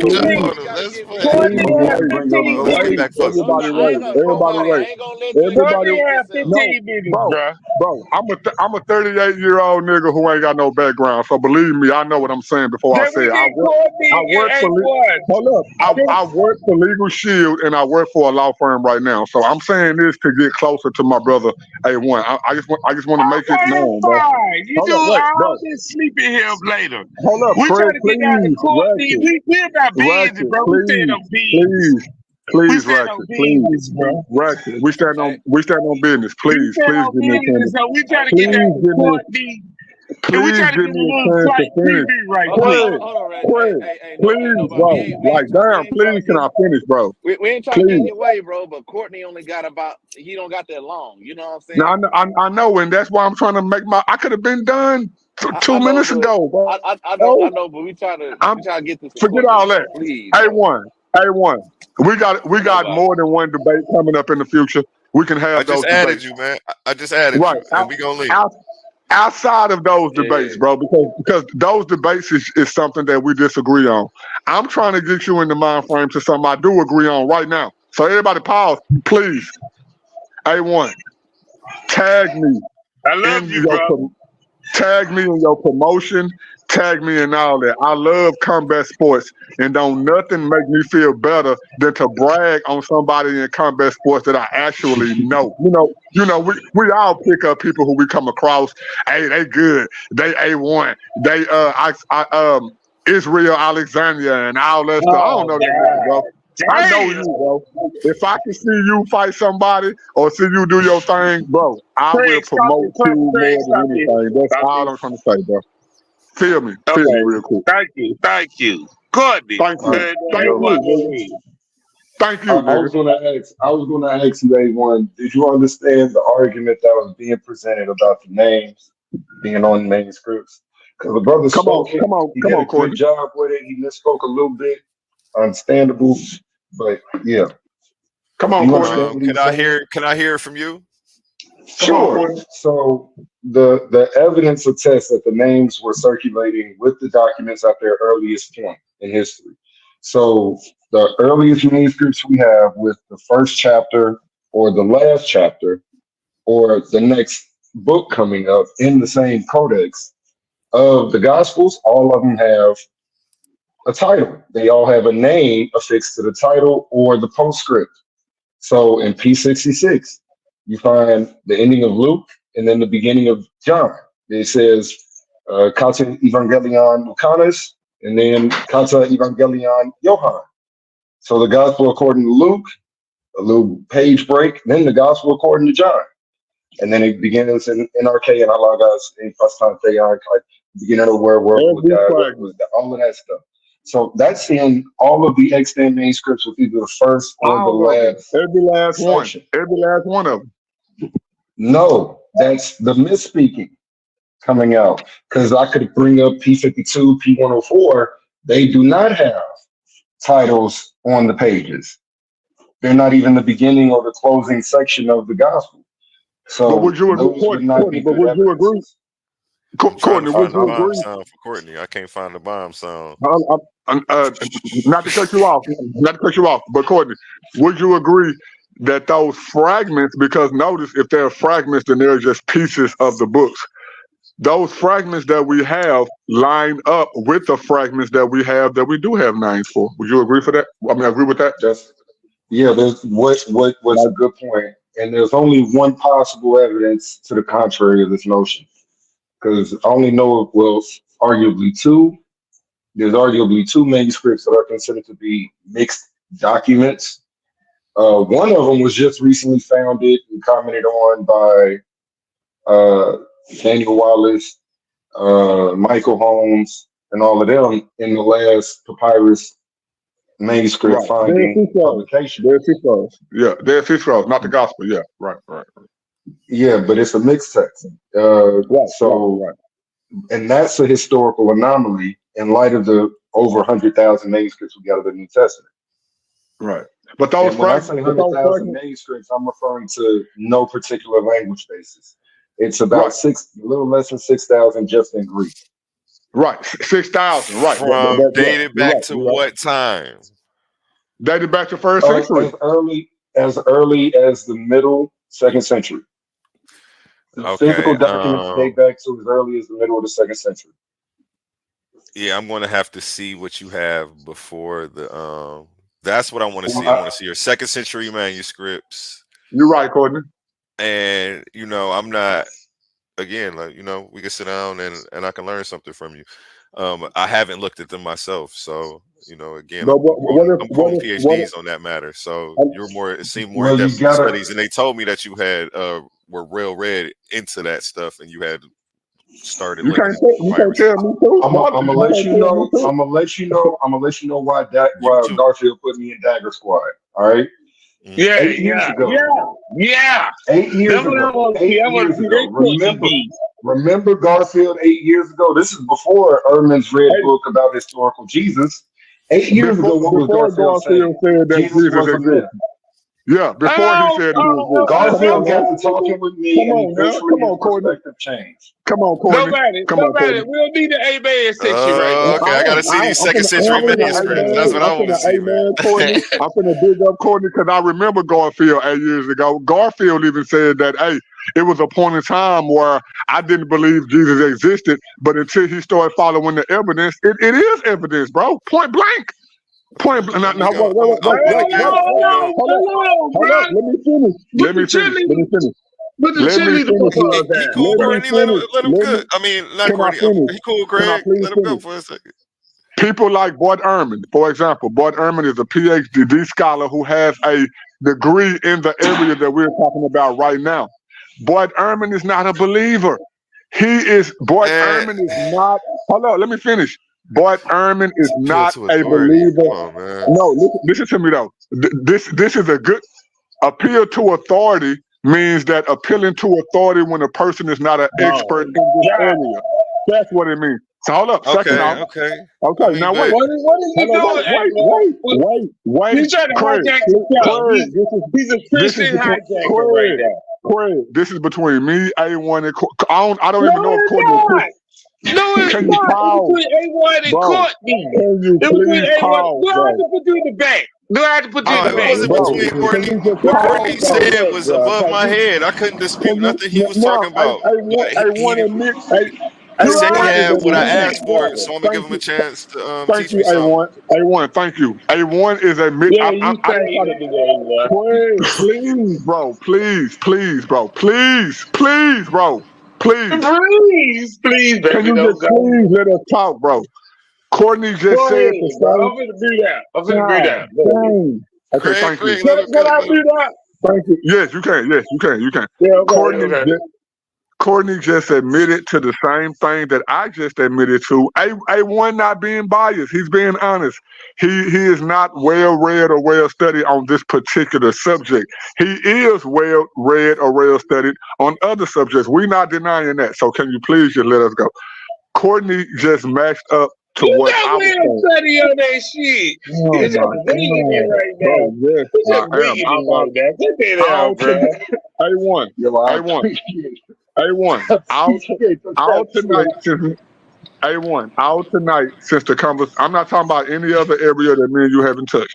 The areas that me and you have touched. Wouldn't you agree that I'm knowledgeable on those areas, bro? Yeah, it seemed like you knew what Okay. Courtney was talking about, and I'm like, Thank okay, you. I never Okay. read them. And that's it. I We don't asked have to for go. certain ones from a certain time period. Right. He'll said he'd be able to bring them forth. I have Right. questions, and if And he I can was gonna answer them, then I'll be like, okay, you know what, I could deal with you, or and watch you made that make and sense. I But was if finna we get there. can't, No, go no, ahead. I was getting there before I got cut off. Now, don't get me wrong. I thought Courtney was a different person than who I thought he was. Courtney is not the same person who I thought Courtney was. I don't know if he's a believer or a non-believer, but based I'm a off of believer. but based off of the particular conversation that me and you was having, not everything that we said tonight, just based off of a particular conversation we was having. Courtney just came in and said what he said, and you agreed that okay, I may need to brushing up my studies on that particular area. That's not no slight to you or me or anything. I got areas I need to brush up in too. All I was saying, based off of that area, bro, there were no and I said Hey, it what? first. Hey, what? Uh-huh. What's I up? Yes, think sir. you. I don't think you is running for Courtney right now. You trying to get. I don't You know trying to get Courtney. No, this I'm bumper. trying to You bait trying to get this Courtney in to bumper come A talk stage. to lot me. of people You don't. you Trying to is bait running for Courtney right A1 is now. trying. You trying to get this No, bumper I stage. see. And look. there's nobody. Here's I the see thing. what When I I don't see. know something, I Like, don't want to talk about it. So all I can Everybody do is talk. learn Everybody right talk. 500 now. niggas to Y'all go. gotta He stop got that, 500 man. to go for he goes back Hey, over here. everybody, One as mic, the one mic. co-host of Paradigm Shift TV 314, can I please just ask everybody to pause? I'm not trying to show no authority or nothing. I just want to say, as the co-host of this platform, can I please everybody pause? Bro, he got 3 minutes to go before his lunch break over with, bro. Oh man, I don't even need. Okay, You got 10 minutes. thank you, Craig. Thank you, What Craig. what I don't even need. I criticism don't is even need going on 3 minutes. here? Yeah, I don't even need 3 minutes. I do want A1 and Courtney to get back to the conversation that they was having.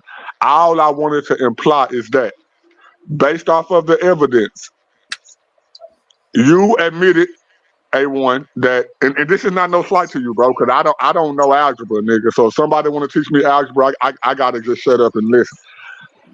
You admitted that you have to Shut up brush and up. A1 and listen. Shut up, Yeah, A1 and yeah, listen. I have to brush Craig, it. you the only That's one why that's he was stopping trying me. to. That's where you Hey, was Right, at that. hey, Craig, you the only one. ain't nobody, listen, nobody. Courtney ain't got that much time.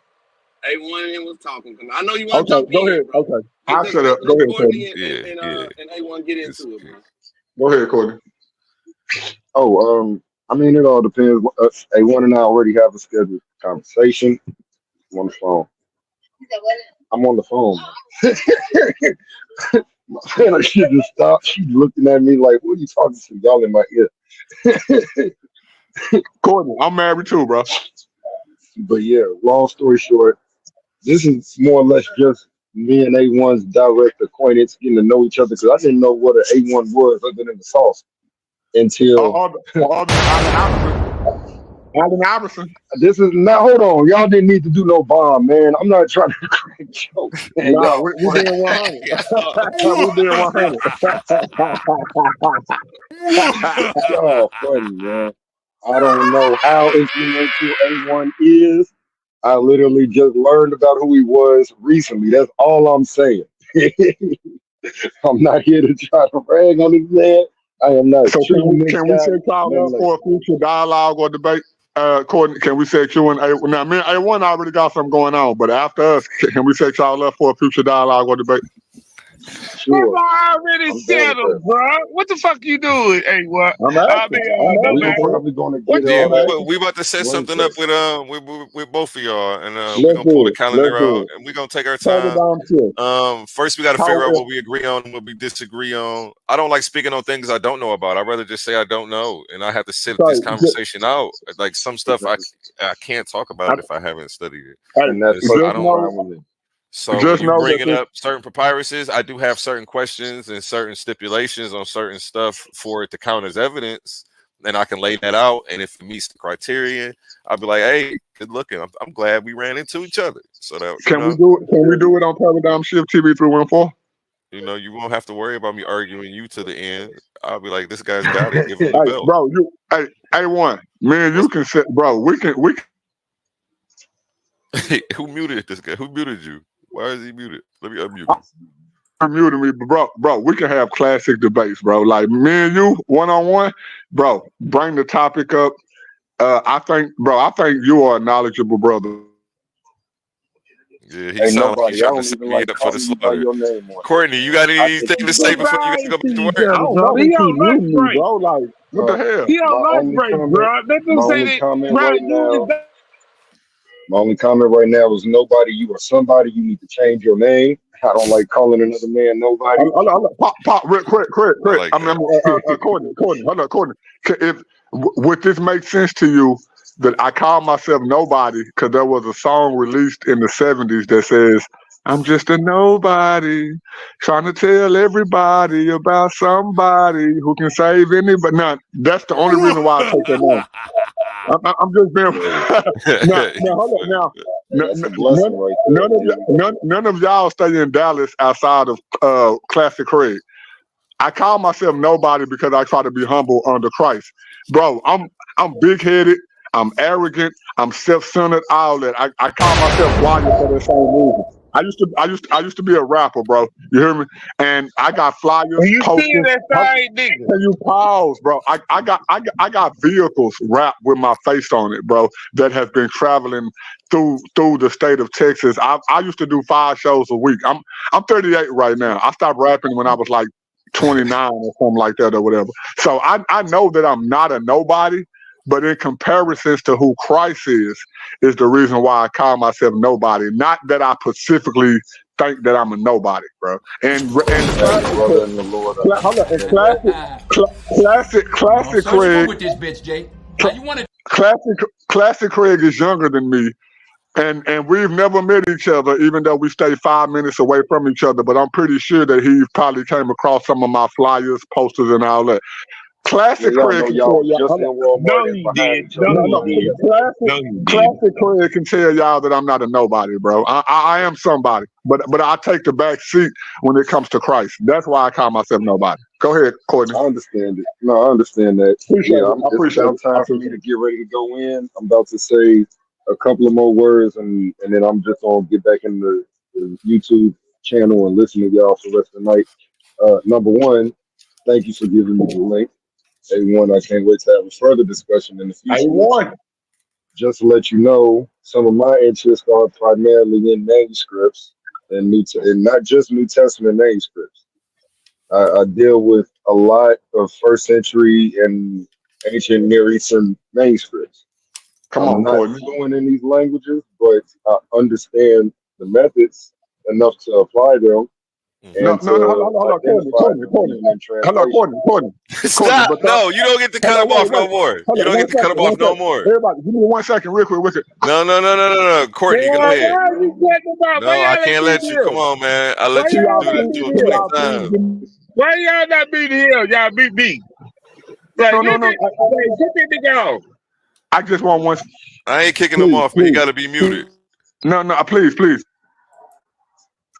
Courtney, Courtney. go ahead, man. Courtney, go ahead. Hello, Courtney. But No, bro, let Courtney go. Courtney gotta leave, bro.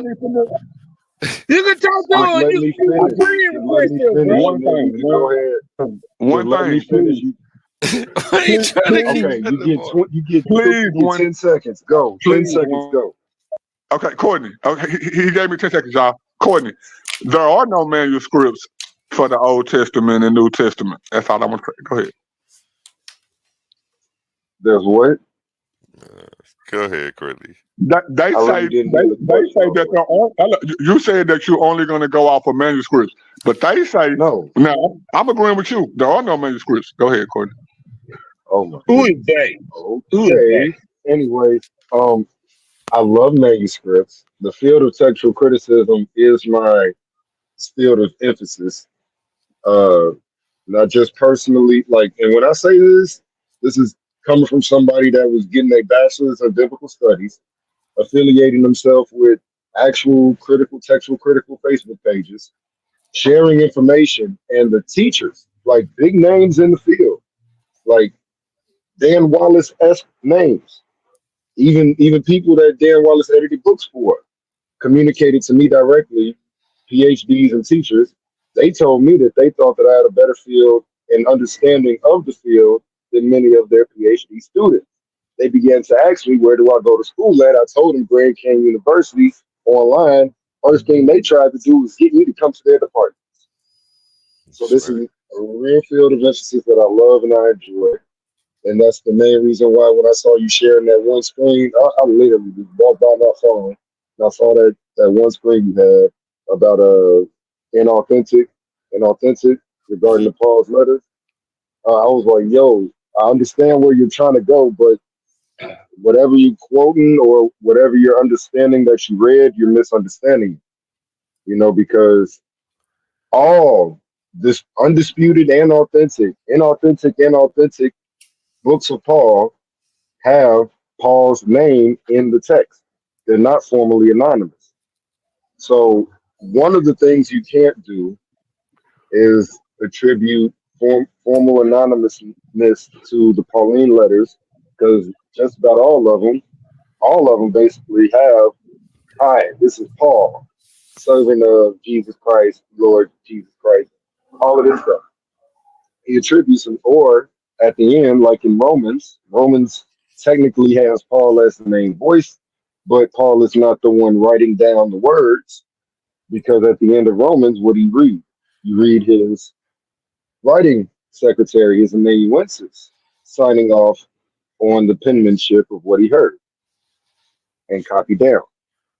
And that was a normative way of writing letters, personal letters, things of that sort in the ancient time period. But that's neither here nor there. But yeah, the inauthentic and authentic thing, it's not pertaining to manuscripts whatsoever. It's pertaining to primarily the verbiage in the given document with a known attributed author in comparison to other texts. So, real briefly, Corinthians, Galatians, Romans, Philippians varies very much the same type of verbiage is in all three of those books. Before, I forgot how many I just named, but yeah, very much the same. Those are considered authentic primarily due to the verbiage, the way the author writes or utilizes his vocabulary, common vocabulary with each other texts. They have an attributed author. Therefore, those texts are normally considered to be authentic. A disputed or inauthentic text is a text that is doubted by critical scholars primarily on the base, not only, but primarily on the basis of vocabulary uh, in the letter, what in comparison to other documents of the same attributed author. So, like Philemon, well, I forget if Philemon is considered one of those authentic ones. Colossians. Okay, Colossians is often considered not Pauline, and it's primarily because of some of the verbiage. So yeah, and if it's not Pauline, it's it's pseudepigrapha, falsely attributed, and that's the technical term meaning that the attributed author Paul is not the actual author.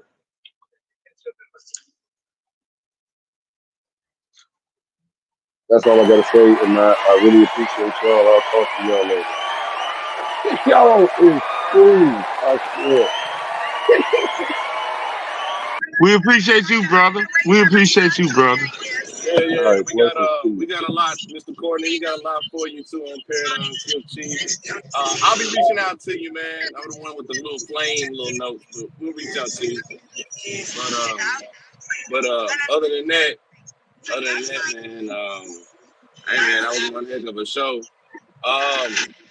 Hey, What y'all brothers? Courtney, let me Let's say this close to out, Courtney bro. right quick. Nah, he already left, bro. Let's close out, bro. Everybody, let's Let me close out. announce this. Let me announce this to Courtney right quick. I'm an atheist, brother, and your demonstration of the work, not appealing to authority, is the Live, reason why I can believe in live. the historical Jesus. And that's the reason. 'Cause he that guy. Hey, Courtney that guy. bump all that stuff Ratchet talking about, man. Courtney don't need you to give him no accolades. Look here. Come on, Courtney. I got it Yeah, on good authority that the Slim Reaper was in the building and y'all didn't let him up. That's what I heard. It sound like he's saying y'all was scared. I let him up. I let him up, and y'all kicked him out. I thought he left. I Nah, nobody let him in. Yeah, I thought y'all was gonna let him in. Y'all kicked him out. See him pop up. Nah, ain't nobody. Nope. I seen him. He ain't need to come on here. He ain't want to come on Man, here and he debate, Come on, bro. but he wanted to show up. Come on, bro. Why y'all do him like that? Why y'all do him like that? Come on, bro. Y'all got Because admin power. he got to have a little more respect for the platform. It's not even are about admin, me. though. This guy, he think he can do this diva stuff and disappear, cancel the debate 3 times, still show up. Ratchet Craig is an admin. Classic Craig is admin. Why y'all didn't let him in, bro? Bro, we didn't even see it. DMD had me. Why he ain't got we me? talking You about can't y'all. try to We ain't crash talking the about party and DMG. say, well, We ain't since talking about y'all DMG. still We ain't had it, talking I'm gonna about show up DMG. anyway. No, Like, we ain't talking no, about stay at DMG. We home. talking about y'all. Y'all. Oh, we talking about DMD is the bad guy. No, we ain't talking about Focus on DMG. that, nobody. We ain't talking about DMD is the DMG bad though. guy. Focus on that. DMG left the channel. DMG left the channel an hour ago. We ain't talking about DMG. We talking about y'all. Hold on, right quick, Reg. Hold on. Okay, yeah, I saw him. I saw Mr. Yellow. You I didn't let saw. him in. I Yeah, you didn't didn't. let him in. I did You not didn't let do him it. in. You didn't. Yeah. Right? Yeah. But Yeah. here's the thing, though, right? Here's the thing. At the end of the day, right? I find it funny that something he did not want to do, he didn't show up right and center. I knew he was in the comments watching because he couldn't. His Okay. little mind just couldn't just stay away from this whole debate. He I couldn't give you stay that, away. Craig.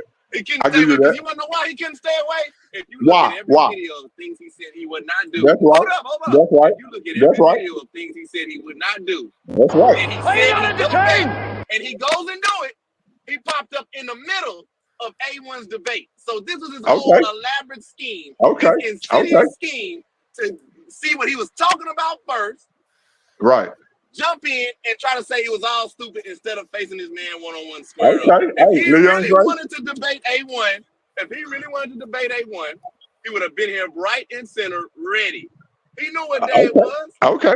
Yeah. He tried to piggyback Hey, off other people's Leon Gray. Hold information. on, wait. He Leon Gray. tried to Leon Gray. piggyback off The other brother. people's information. He Hold a up. Leon piggyback Gray. ass nigga. Leon Gray. The brother got a good argument, bro. Come on, man.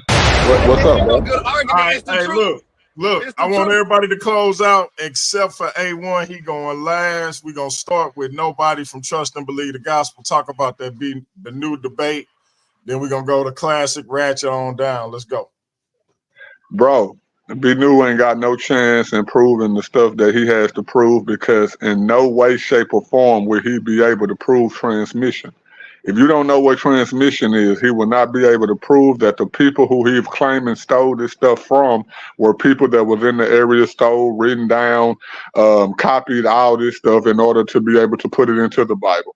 So we through with that. The debate is over based off what I just said. Tonight, hey, A1, hey, bro, you cool? You good? You know what I'm saying?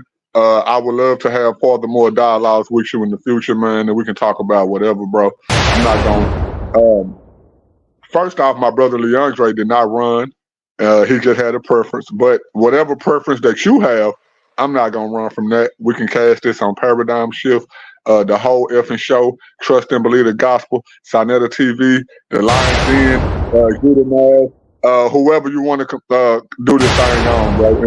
In the You do it on you do it on Judah Nash, you better not bring your ass back over here. Hey, and if that's what my brother said, then that's what it is, and that's what it's gonna be. But at the bottom of the bottom Subscribe line, now. and what it is at today, bro. Hey man, I appreciate you. I appreciate Classic. I appreciate that dumb nigga Ratchet. Even though he my nigga, he dumb as hell. Still my nigga though, bro. I love all of y'all, bro. And my goal, believe it or not, my goal is to bring all y'all brothers back to Christ. Some of y'all are on a higher level than the next person. Some of y'all are on the lower level than the next person. But irregardless, bro, my goal is to bring all y'all back to Christ, not under no umbrella of dishonesty, not under no umbrella of ad hominems, cussing y'all out, calling y'all names, talking about your mama, talking about your lifestyle, or whatever it is that it takes to come to that, bro. I genuinely just want to have conversations, bro. And if my conversations don't change your mind, hopefully it may change the mind of the people who are in the audience that are listening, bro. I got love for all of y'all. Subscribe and my name now. is nobody. My name is nobody because I'm trying to tell everybody about somebody who can save anybody, and that is Jesus the Christ. Let's go, DMG. Hey, hold on a second, DMG. I gotta ask nobody this question right quick. Hey, nobody. You said honesty. I want to see how honest you are. I want to see how honest you I'm are. always honest. I'm always honest. So did Leandre come up here showing private text messages on the chat first on Paradigm Shift? He did. Okay, so that's the thing right there. Should that stay in the chat? Nobody, yes or no? Should it stay in the chat? Me personally, based off of his consideration of why he showed the text, he said that he would not share text based off of the people that he considered worthy of not showing the text. The reason why he showed text to the people the person that he did show text to, he don't consider those people worthy. So I'll have to give a caveat to that. Okay, so here's the thing. I gotta say this though. If I pissed you off and I got into it with nobody, you would look at me as a little girl by going up there and doing that. You know what I'm saying? No. What man would do that? I'm just saying, bro. I'm just saying, okay. That's why we got a problem. No, okay. I said right, no. Can we go to the next person? Can we go to the next person? No, wait. He asked me a question. Now, based off of the understanding that you just had after me letting you get out everything that you said, yes, I would consider a person who gave out private information to everybody, a girl that shouldn't have done that. Yeah, I agree with you on that, bro. Yeah, I agree. All right, I'm satisfied with your answer, brother. Classic Craig, close out. All right, so man, other than that, man, we had a great show, great bill. We had Courtney, we had nobody, which is somebody that cares about everybody, that want everybody to come to Jesus Christ, which is nobody. But at the end of the day, man, we had a great show. Now check it out, right? We have DMG versus the multiversal monarch of masterful, majestic, and magical music, the one and only Neo Love, the one himself. They are going to have their debate dialogue with White Hennessy and Paul Mason talking about who is the greatest musical artist, right? Now, that's going to be a heck of a debate. Michael Jackson or Prince. He say Michael Jackson, I say Prince. Now, again, this debate with the great Neo X, the brother is great. Shout out to the brother. But But great men and great women have to be humbled all the time. Michael Jordan didn't shoot 50% every time he stepped out on the court. He was still great. Same thing for my man Kobe Bryant. So that I'm not knocking Neo greatness. Neo is great, but I gotta humble him on this particular question because this ain't about who was the greater pop culture icon, who sold the most records. This is about who is the greater musical artist. Yeah, it's Not even who's the better vocalist. Michael Jackson, bro. Come on. So again, when we get down to brass tacks, one person is an awesome performer, amazing performer, and an amazing vocalist. He ain't nobody. And this other cat is absolutely astounding on the guitar, the piano, a couple of horns, like this dude. The instrument. Look. Hey, I know he's excited, DLG. I know he's excited. Yeah, save it. You better not sleep on Neo. Because you know what Neo said? Neo said, I'm the musician. DMG is not. He's a fan. There's a difference. But DMG, he comparing DMG to a musician. He comparing DMG to a musician, but DMG is not a musician. DMG is a poet. And if Neo X want to step in the ring of poetry, he'll lose all day to DMG. Stop playing, y'all calling him Neo. Yeah, but he's like rap. Hey, rap is considered poetry. Hey, rap is no, come on. No, to a certain extent, not fully. When Neo's rapping, I'm a rap artist. I'm pretty sure I've done more shows than Neo X, nigga. I've done shows in my life. So DMG is a poet. Nobody. Not Neo X. My bad. You're right. Neo Love. Hello. I correct myself. Neo Love is an artist, just like I'm an artist. I started rapping based off of my poetry. My poetry is nowhere near the level of DMG poetry. So to try to place artistry in the same era as poetry is a fallacy. I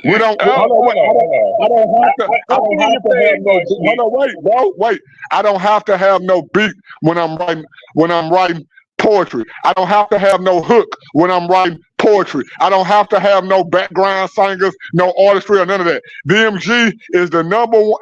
I'm 38 years old. I haven't met no poet, and I know Bray Wyatt. Y'all might not know who Bray Wyatt is. I know who Bray Wyatt is. I've never met no poet. I've never met no poet on the same level as DMG. So we're not gonna compare. So we are not gonna compare. Can you pause? Everybody pause. Everybody pause. We are not gonna compare artistry to the same. Poetry to the same level as artistry. And I'm an artist. Can't do it. Let's go. Love can do it. Neo can do it. Neo can do it. Neo Love can't do it. If Neo Love is an artist, if Neo Love is an artist the same way that I'm an artist, Neo Love will admit that poetry and artistry are two different things. Stop playing, bro. Nobody. Just hold, check it out, because I want to get back to Craig so he can close out. But look, Neo, I got love for you, bro. You're a great. Hey, some of my favorite Sonetta bangers. I'm waiting on my song, Neo. I'm waiting on my song. I don't know what you're waiting on. I kind of halfway feel like I might need to take it easy on you, because I don't want you to get mad. I don't like that nigga like me. Neo, when this fan beat the musician, because that's what's about to happen. Yes. I almost want to be like it's a wrestling match and be like, what you gonna do? But that ain't really it. You know what I'm saying? Or what my man say? I'm the best there is, the best there was, but that probably the best that ever be. Man, don't belittle yourself. I got it. Nobody. Neo I got love. it. We love, man. Hey, I love BMG. I love Love is BMG. a Bible believing man. Neo Love is a Bible believing Hold up, man. BMG. Hold up, BMG. Neo Love, we love you. You our brother. You welcome back on this channel anytime. And you got what my brother DMG say, and I'm finna Welcome back on mispronounce this it. channel. He ain't Cut welcome off back on this channel. He ain't You, welcome back on this channel. bro. No, he welcome back. Neo Love, you are a artist in your own lane. Musical artist in your own lane. If you want, not just you, if anybody want to compare you to my brother DMG when it comes to poetry, stop playing with me. Let's go. You stupid. Man, look, that ain't the debate. I'm gonna tell you the debate in a minute. But since Neo Love is a Bible believing man, like he believe in the heavy, like he'll pull out a scripture on you in a minute. I got the wrestling promo for you, Neo. You got your John 3:16. DMG 3:16 says, I just whipped your ass. And that's Stone what's Cold. happening when we compare Prince and Michael Jackson in terms of who's DMG, do I got to put my bed out for you? DMG, should I cut my camera on and pull the bed out for you? No, let's pass it back to Classic Craig. Let him finish his close out because I did interrupt him. I got a little hype. My bad. And you got the right to. Go ahead. Don't make me start drinking, nigga. I'm gonna start drinking, interrupting y'all. Well, White pop open the Hennessy and Bud Paul Light. Hennessy. Pop open the Bud Light, nigga. Y'all good. Y'all just it's a show of drunks tonight. But anyway, I'm gonna say this though. Check it out. Right, that's 3 p.m. Saturday, man. Make sure you check it out. The one Neo Love versus DMG the Poet. Also coming up, I'll probably drop it either next week or so. No, this week coming up. I'm sorry. Be tuned to watch a devastating foe for all Christians to come back on the channel. The one and only raging and raving Sabio Robinson will be back on the channel. No, don't drop no bomb for that. The one and only. The one and only. All Christians holler, scream, and squeal. He make them all hollow, scream, and squeal. So he will be Subscribe now. Not only that, right? You have a few other Christians coming on. Y'all seen Courtney. We got another loved one, right? Another loved one. He disagreed with A1 about the existence of Jesus. He is down for discussions and to teach. I'm not going to spoil his name. Had a great conversation with the brother. But we have so much we are to bring on Paradigm Shift and the whole effing show. Spoil it. But other than that, I'll never spoil it. Master Spoil never it. tells. Sabio trash, dude. Hey. But I'm just letting y'all know it's gonna be a banger. That other Christian got a day of the week named after him. That's all I'm. Sabio cool, man. Sabio cool, man. Hey, y'all go to the panel. Check out the latest debates that I and Sabio have had on the channel. Sabio cool, man. He cool. Sabio transformed, man. So y'all sleeping on Sabio. He got something for that. Like I talked with the brother. Craig, that nigga said that Holy Bible means Helio BBO. That nigga ain't got nothing. But anyway, he cool. No. Sabio about y'all in the past. Sabio was in the future. He moved on. That is very, very neurological. I gotta say that. All right. Shout out Sabio. Let's get over to A1. A1. I know you withheld a lot of info because again, you might be having this conversation probably with a nobody. Yeah, I didn't show. I pulled a lot of stuff out of there. Again, it was already separated in like 3 because I didn't know where he was gonna go with the argument. So that being the case, if you were to have this dialogue or this debate with nobody or Courtney or whomever, how much How much deeper can you go with this info? I'm hoping that we can hone it down to maybe a specific topic or piece of evidence. We can still have the same debate. You know, if somebody feels like they just want to step up, you know, I give them an opportunity to present their information for their people too. You know what I'm saying? It's not always just about, you know, I don't think any of this stuff is ever redundant. You know, there's people watching everywhere. I heard somebody on the podcast say that last week. Like, people are still debating that. Like, what is wrong with people? Like, well, yeah. If people are thinking it, it just sounds like an apologist argument to get us to stop talking about the fact, you know, things that make them uncomfortable. So it's like, you know, if the white folks doing it and you ain't cussed Bert Armor out yet about it, so why is there so much animosity when we doing it on Paradigm Shift? So I think that's unfair. So yeah, I'm definitely ready to have the same debate and topic and debate on this topic with anyone. Nobody, whatever you want to talk about, man. We just got to find out what we disagree on, because you know we're gonna agree on some things. Yeah, I love you, bro. Let's find out. Even though we can have the same argument on whatever subject that you want to have it on, bro. I don't care what it is. I love you, bro. We're gonna talk and we're gonna set it up and we're gonna make it a big deal. You know, I like to make everything I do a big deal. So, and I know you were talking. You may not know you were talking. You may not know you was talking about me. I'm one of the biggest proponents on Paradigm Shift to say that a lot of these arguments are old.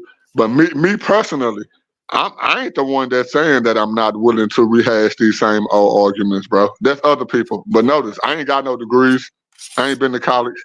I ain't got nothing past the high school diploma. So, you know, I still feel that it's need and necessary to have these same arguments, even though I feel like a lot of these arguments was placed back in the 1960s. So I'm not that person. Let's go. yeah, definitely. I tried to bring some information that I hadn't seen other people in the community bring when I watch debates or videos on these topics. I tried to bring some terms that I know people hadn't heard when I you know, because I have seen this debate on platforms that we already brought up on here. Yeah, you seen it too, bro. I try to keep it fresh because I already know what people have seen. So I tried to do something a little bit different, but you know, there's only so much you can do with what we have. So there we go. Good point. No, bro. It's like you're saying. I ain't got no PhDs or no master's degree, and I don't know a lot about you. But from my perspective, you ain't got no PhDs or no master's degrees either. Nope. But me and you still hear people in this community still looking for the truth on those particular subjects. It don't matter how old the subject is. If the subject is old as hell, it can be old as dirt. If there is somebody who's still looking for confirmation on that particular subject, and the person who want to argue for whatever side they want to argue, then we should still be able to be willing to get out here and have those arguments. Let's go. I like how you put that. Tell confirmation. That's a good word. Let the people know where to find your channel, what you got going on social media. I'll do that right quick. You can find me at Astral Projections 369 on YouTube, TikTok, Instagram, Facebook. Hold on, AONE. Is it a particular reason why you chose 3, 6, 9? Come on, bro. Help me out. Come on. Laugh for me real quick and then help me out. Because you know Nikola Tesla and the 3, the 6, and the 9. If you know the power of the 3, 6, and the 9, you know. I know. That's why I chose 3, 6, 9. I just gravitate to those numbers now and try to stay in alignment with that. So what about 7? It's funny. It's funny because I got this thing. It's funny. I got this thing at work, right, where I got to spin this thing to loosen to put the metal on because I make hoses and shit. Now I used to have my own business, but it's a long story. Anyway, I got you. I spin it a certain number of times and I always skip 7. I don't know why. I'll be going to 9 or I'll try 6. And I completely skip 7. we gonna have to get somebody on and do a show on numbers and numerology and all of that too. But that being said, y'all look for Nobody versus Lord Banu next week. Y'all look for AONE versus everybody. We got Courtney coming up. We got a special returning Christian brother who ain't been on the channel in a while, but now he returning. We got him coming up. We got a dialogue with Nobody coming up. It's AONE against the world of believers. If you're a believer, Cap 10K, that means you. Mashallah, that means you. If you're a believer in the Bible, AONE is here to assuage you of the burden of your belief. So the brother is ready to rock with whoever want to step up to the plate. And so for that reason, I'm saying he may have to be the inaugural Paradigm Shift TV 314 champion. Now I might have to get like a little digital belt whenever he on here and put it up under here. And because look, shout out to Sarnetta. He just said Jabari was the champ. You know what I mean? They ain't never had like a tournament or nothing. He just said Jabari was the champ. If I ain't mistaken, I think the same thing with Nepal. So why I can't say the brother the champ? We have a tournament to decide who's gonna get a shot. But then I don't know because or he just put it on the line in the tournament. I'm just saying. But I gotta consult the Craig and Craig law firm. But that's my proposal. I say the brother should be the first ever champ just on GP. But we're gonna see what the law firm have to say. Me and Neo love Prince or Michael Jackson. Who is the greater musical artist? I got Prince. He got Mike. We're gonna see what's what. This is a long time coming. We had a little brief back and forth when I interviewed the brother. Now we get to get down to it, pull some information out, talk about these brothers and they various talents and all of that. Neo gonna be in for a long day. He say he a musician. I'm just a fan. Well, this fan is about to humble the musician. So shout out to my brother Neo. I put the challenge out to my brother Mudawa. Is atheism a religion? Do you want to get down on that Arius conversation? I'm with the boo-boo. So you know, let's get it. And with that being said, family, we're gonna be black at it. We got a lot of stuff, a lot of fun stuff coming up for you. This brother over here, he ready. So all he just wanted to come on and do real quick was a demonstration, and we've been on almost 4 hours. So, you know, I hope y'all enjoyed it. We'll be black at it again. It's been Paradigm Shift TV 314. That's the brother AONE. We're gonna see y'all on next rip. That's peace.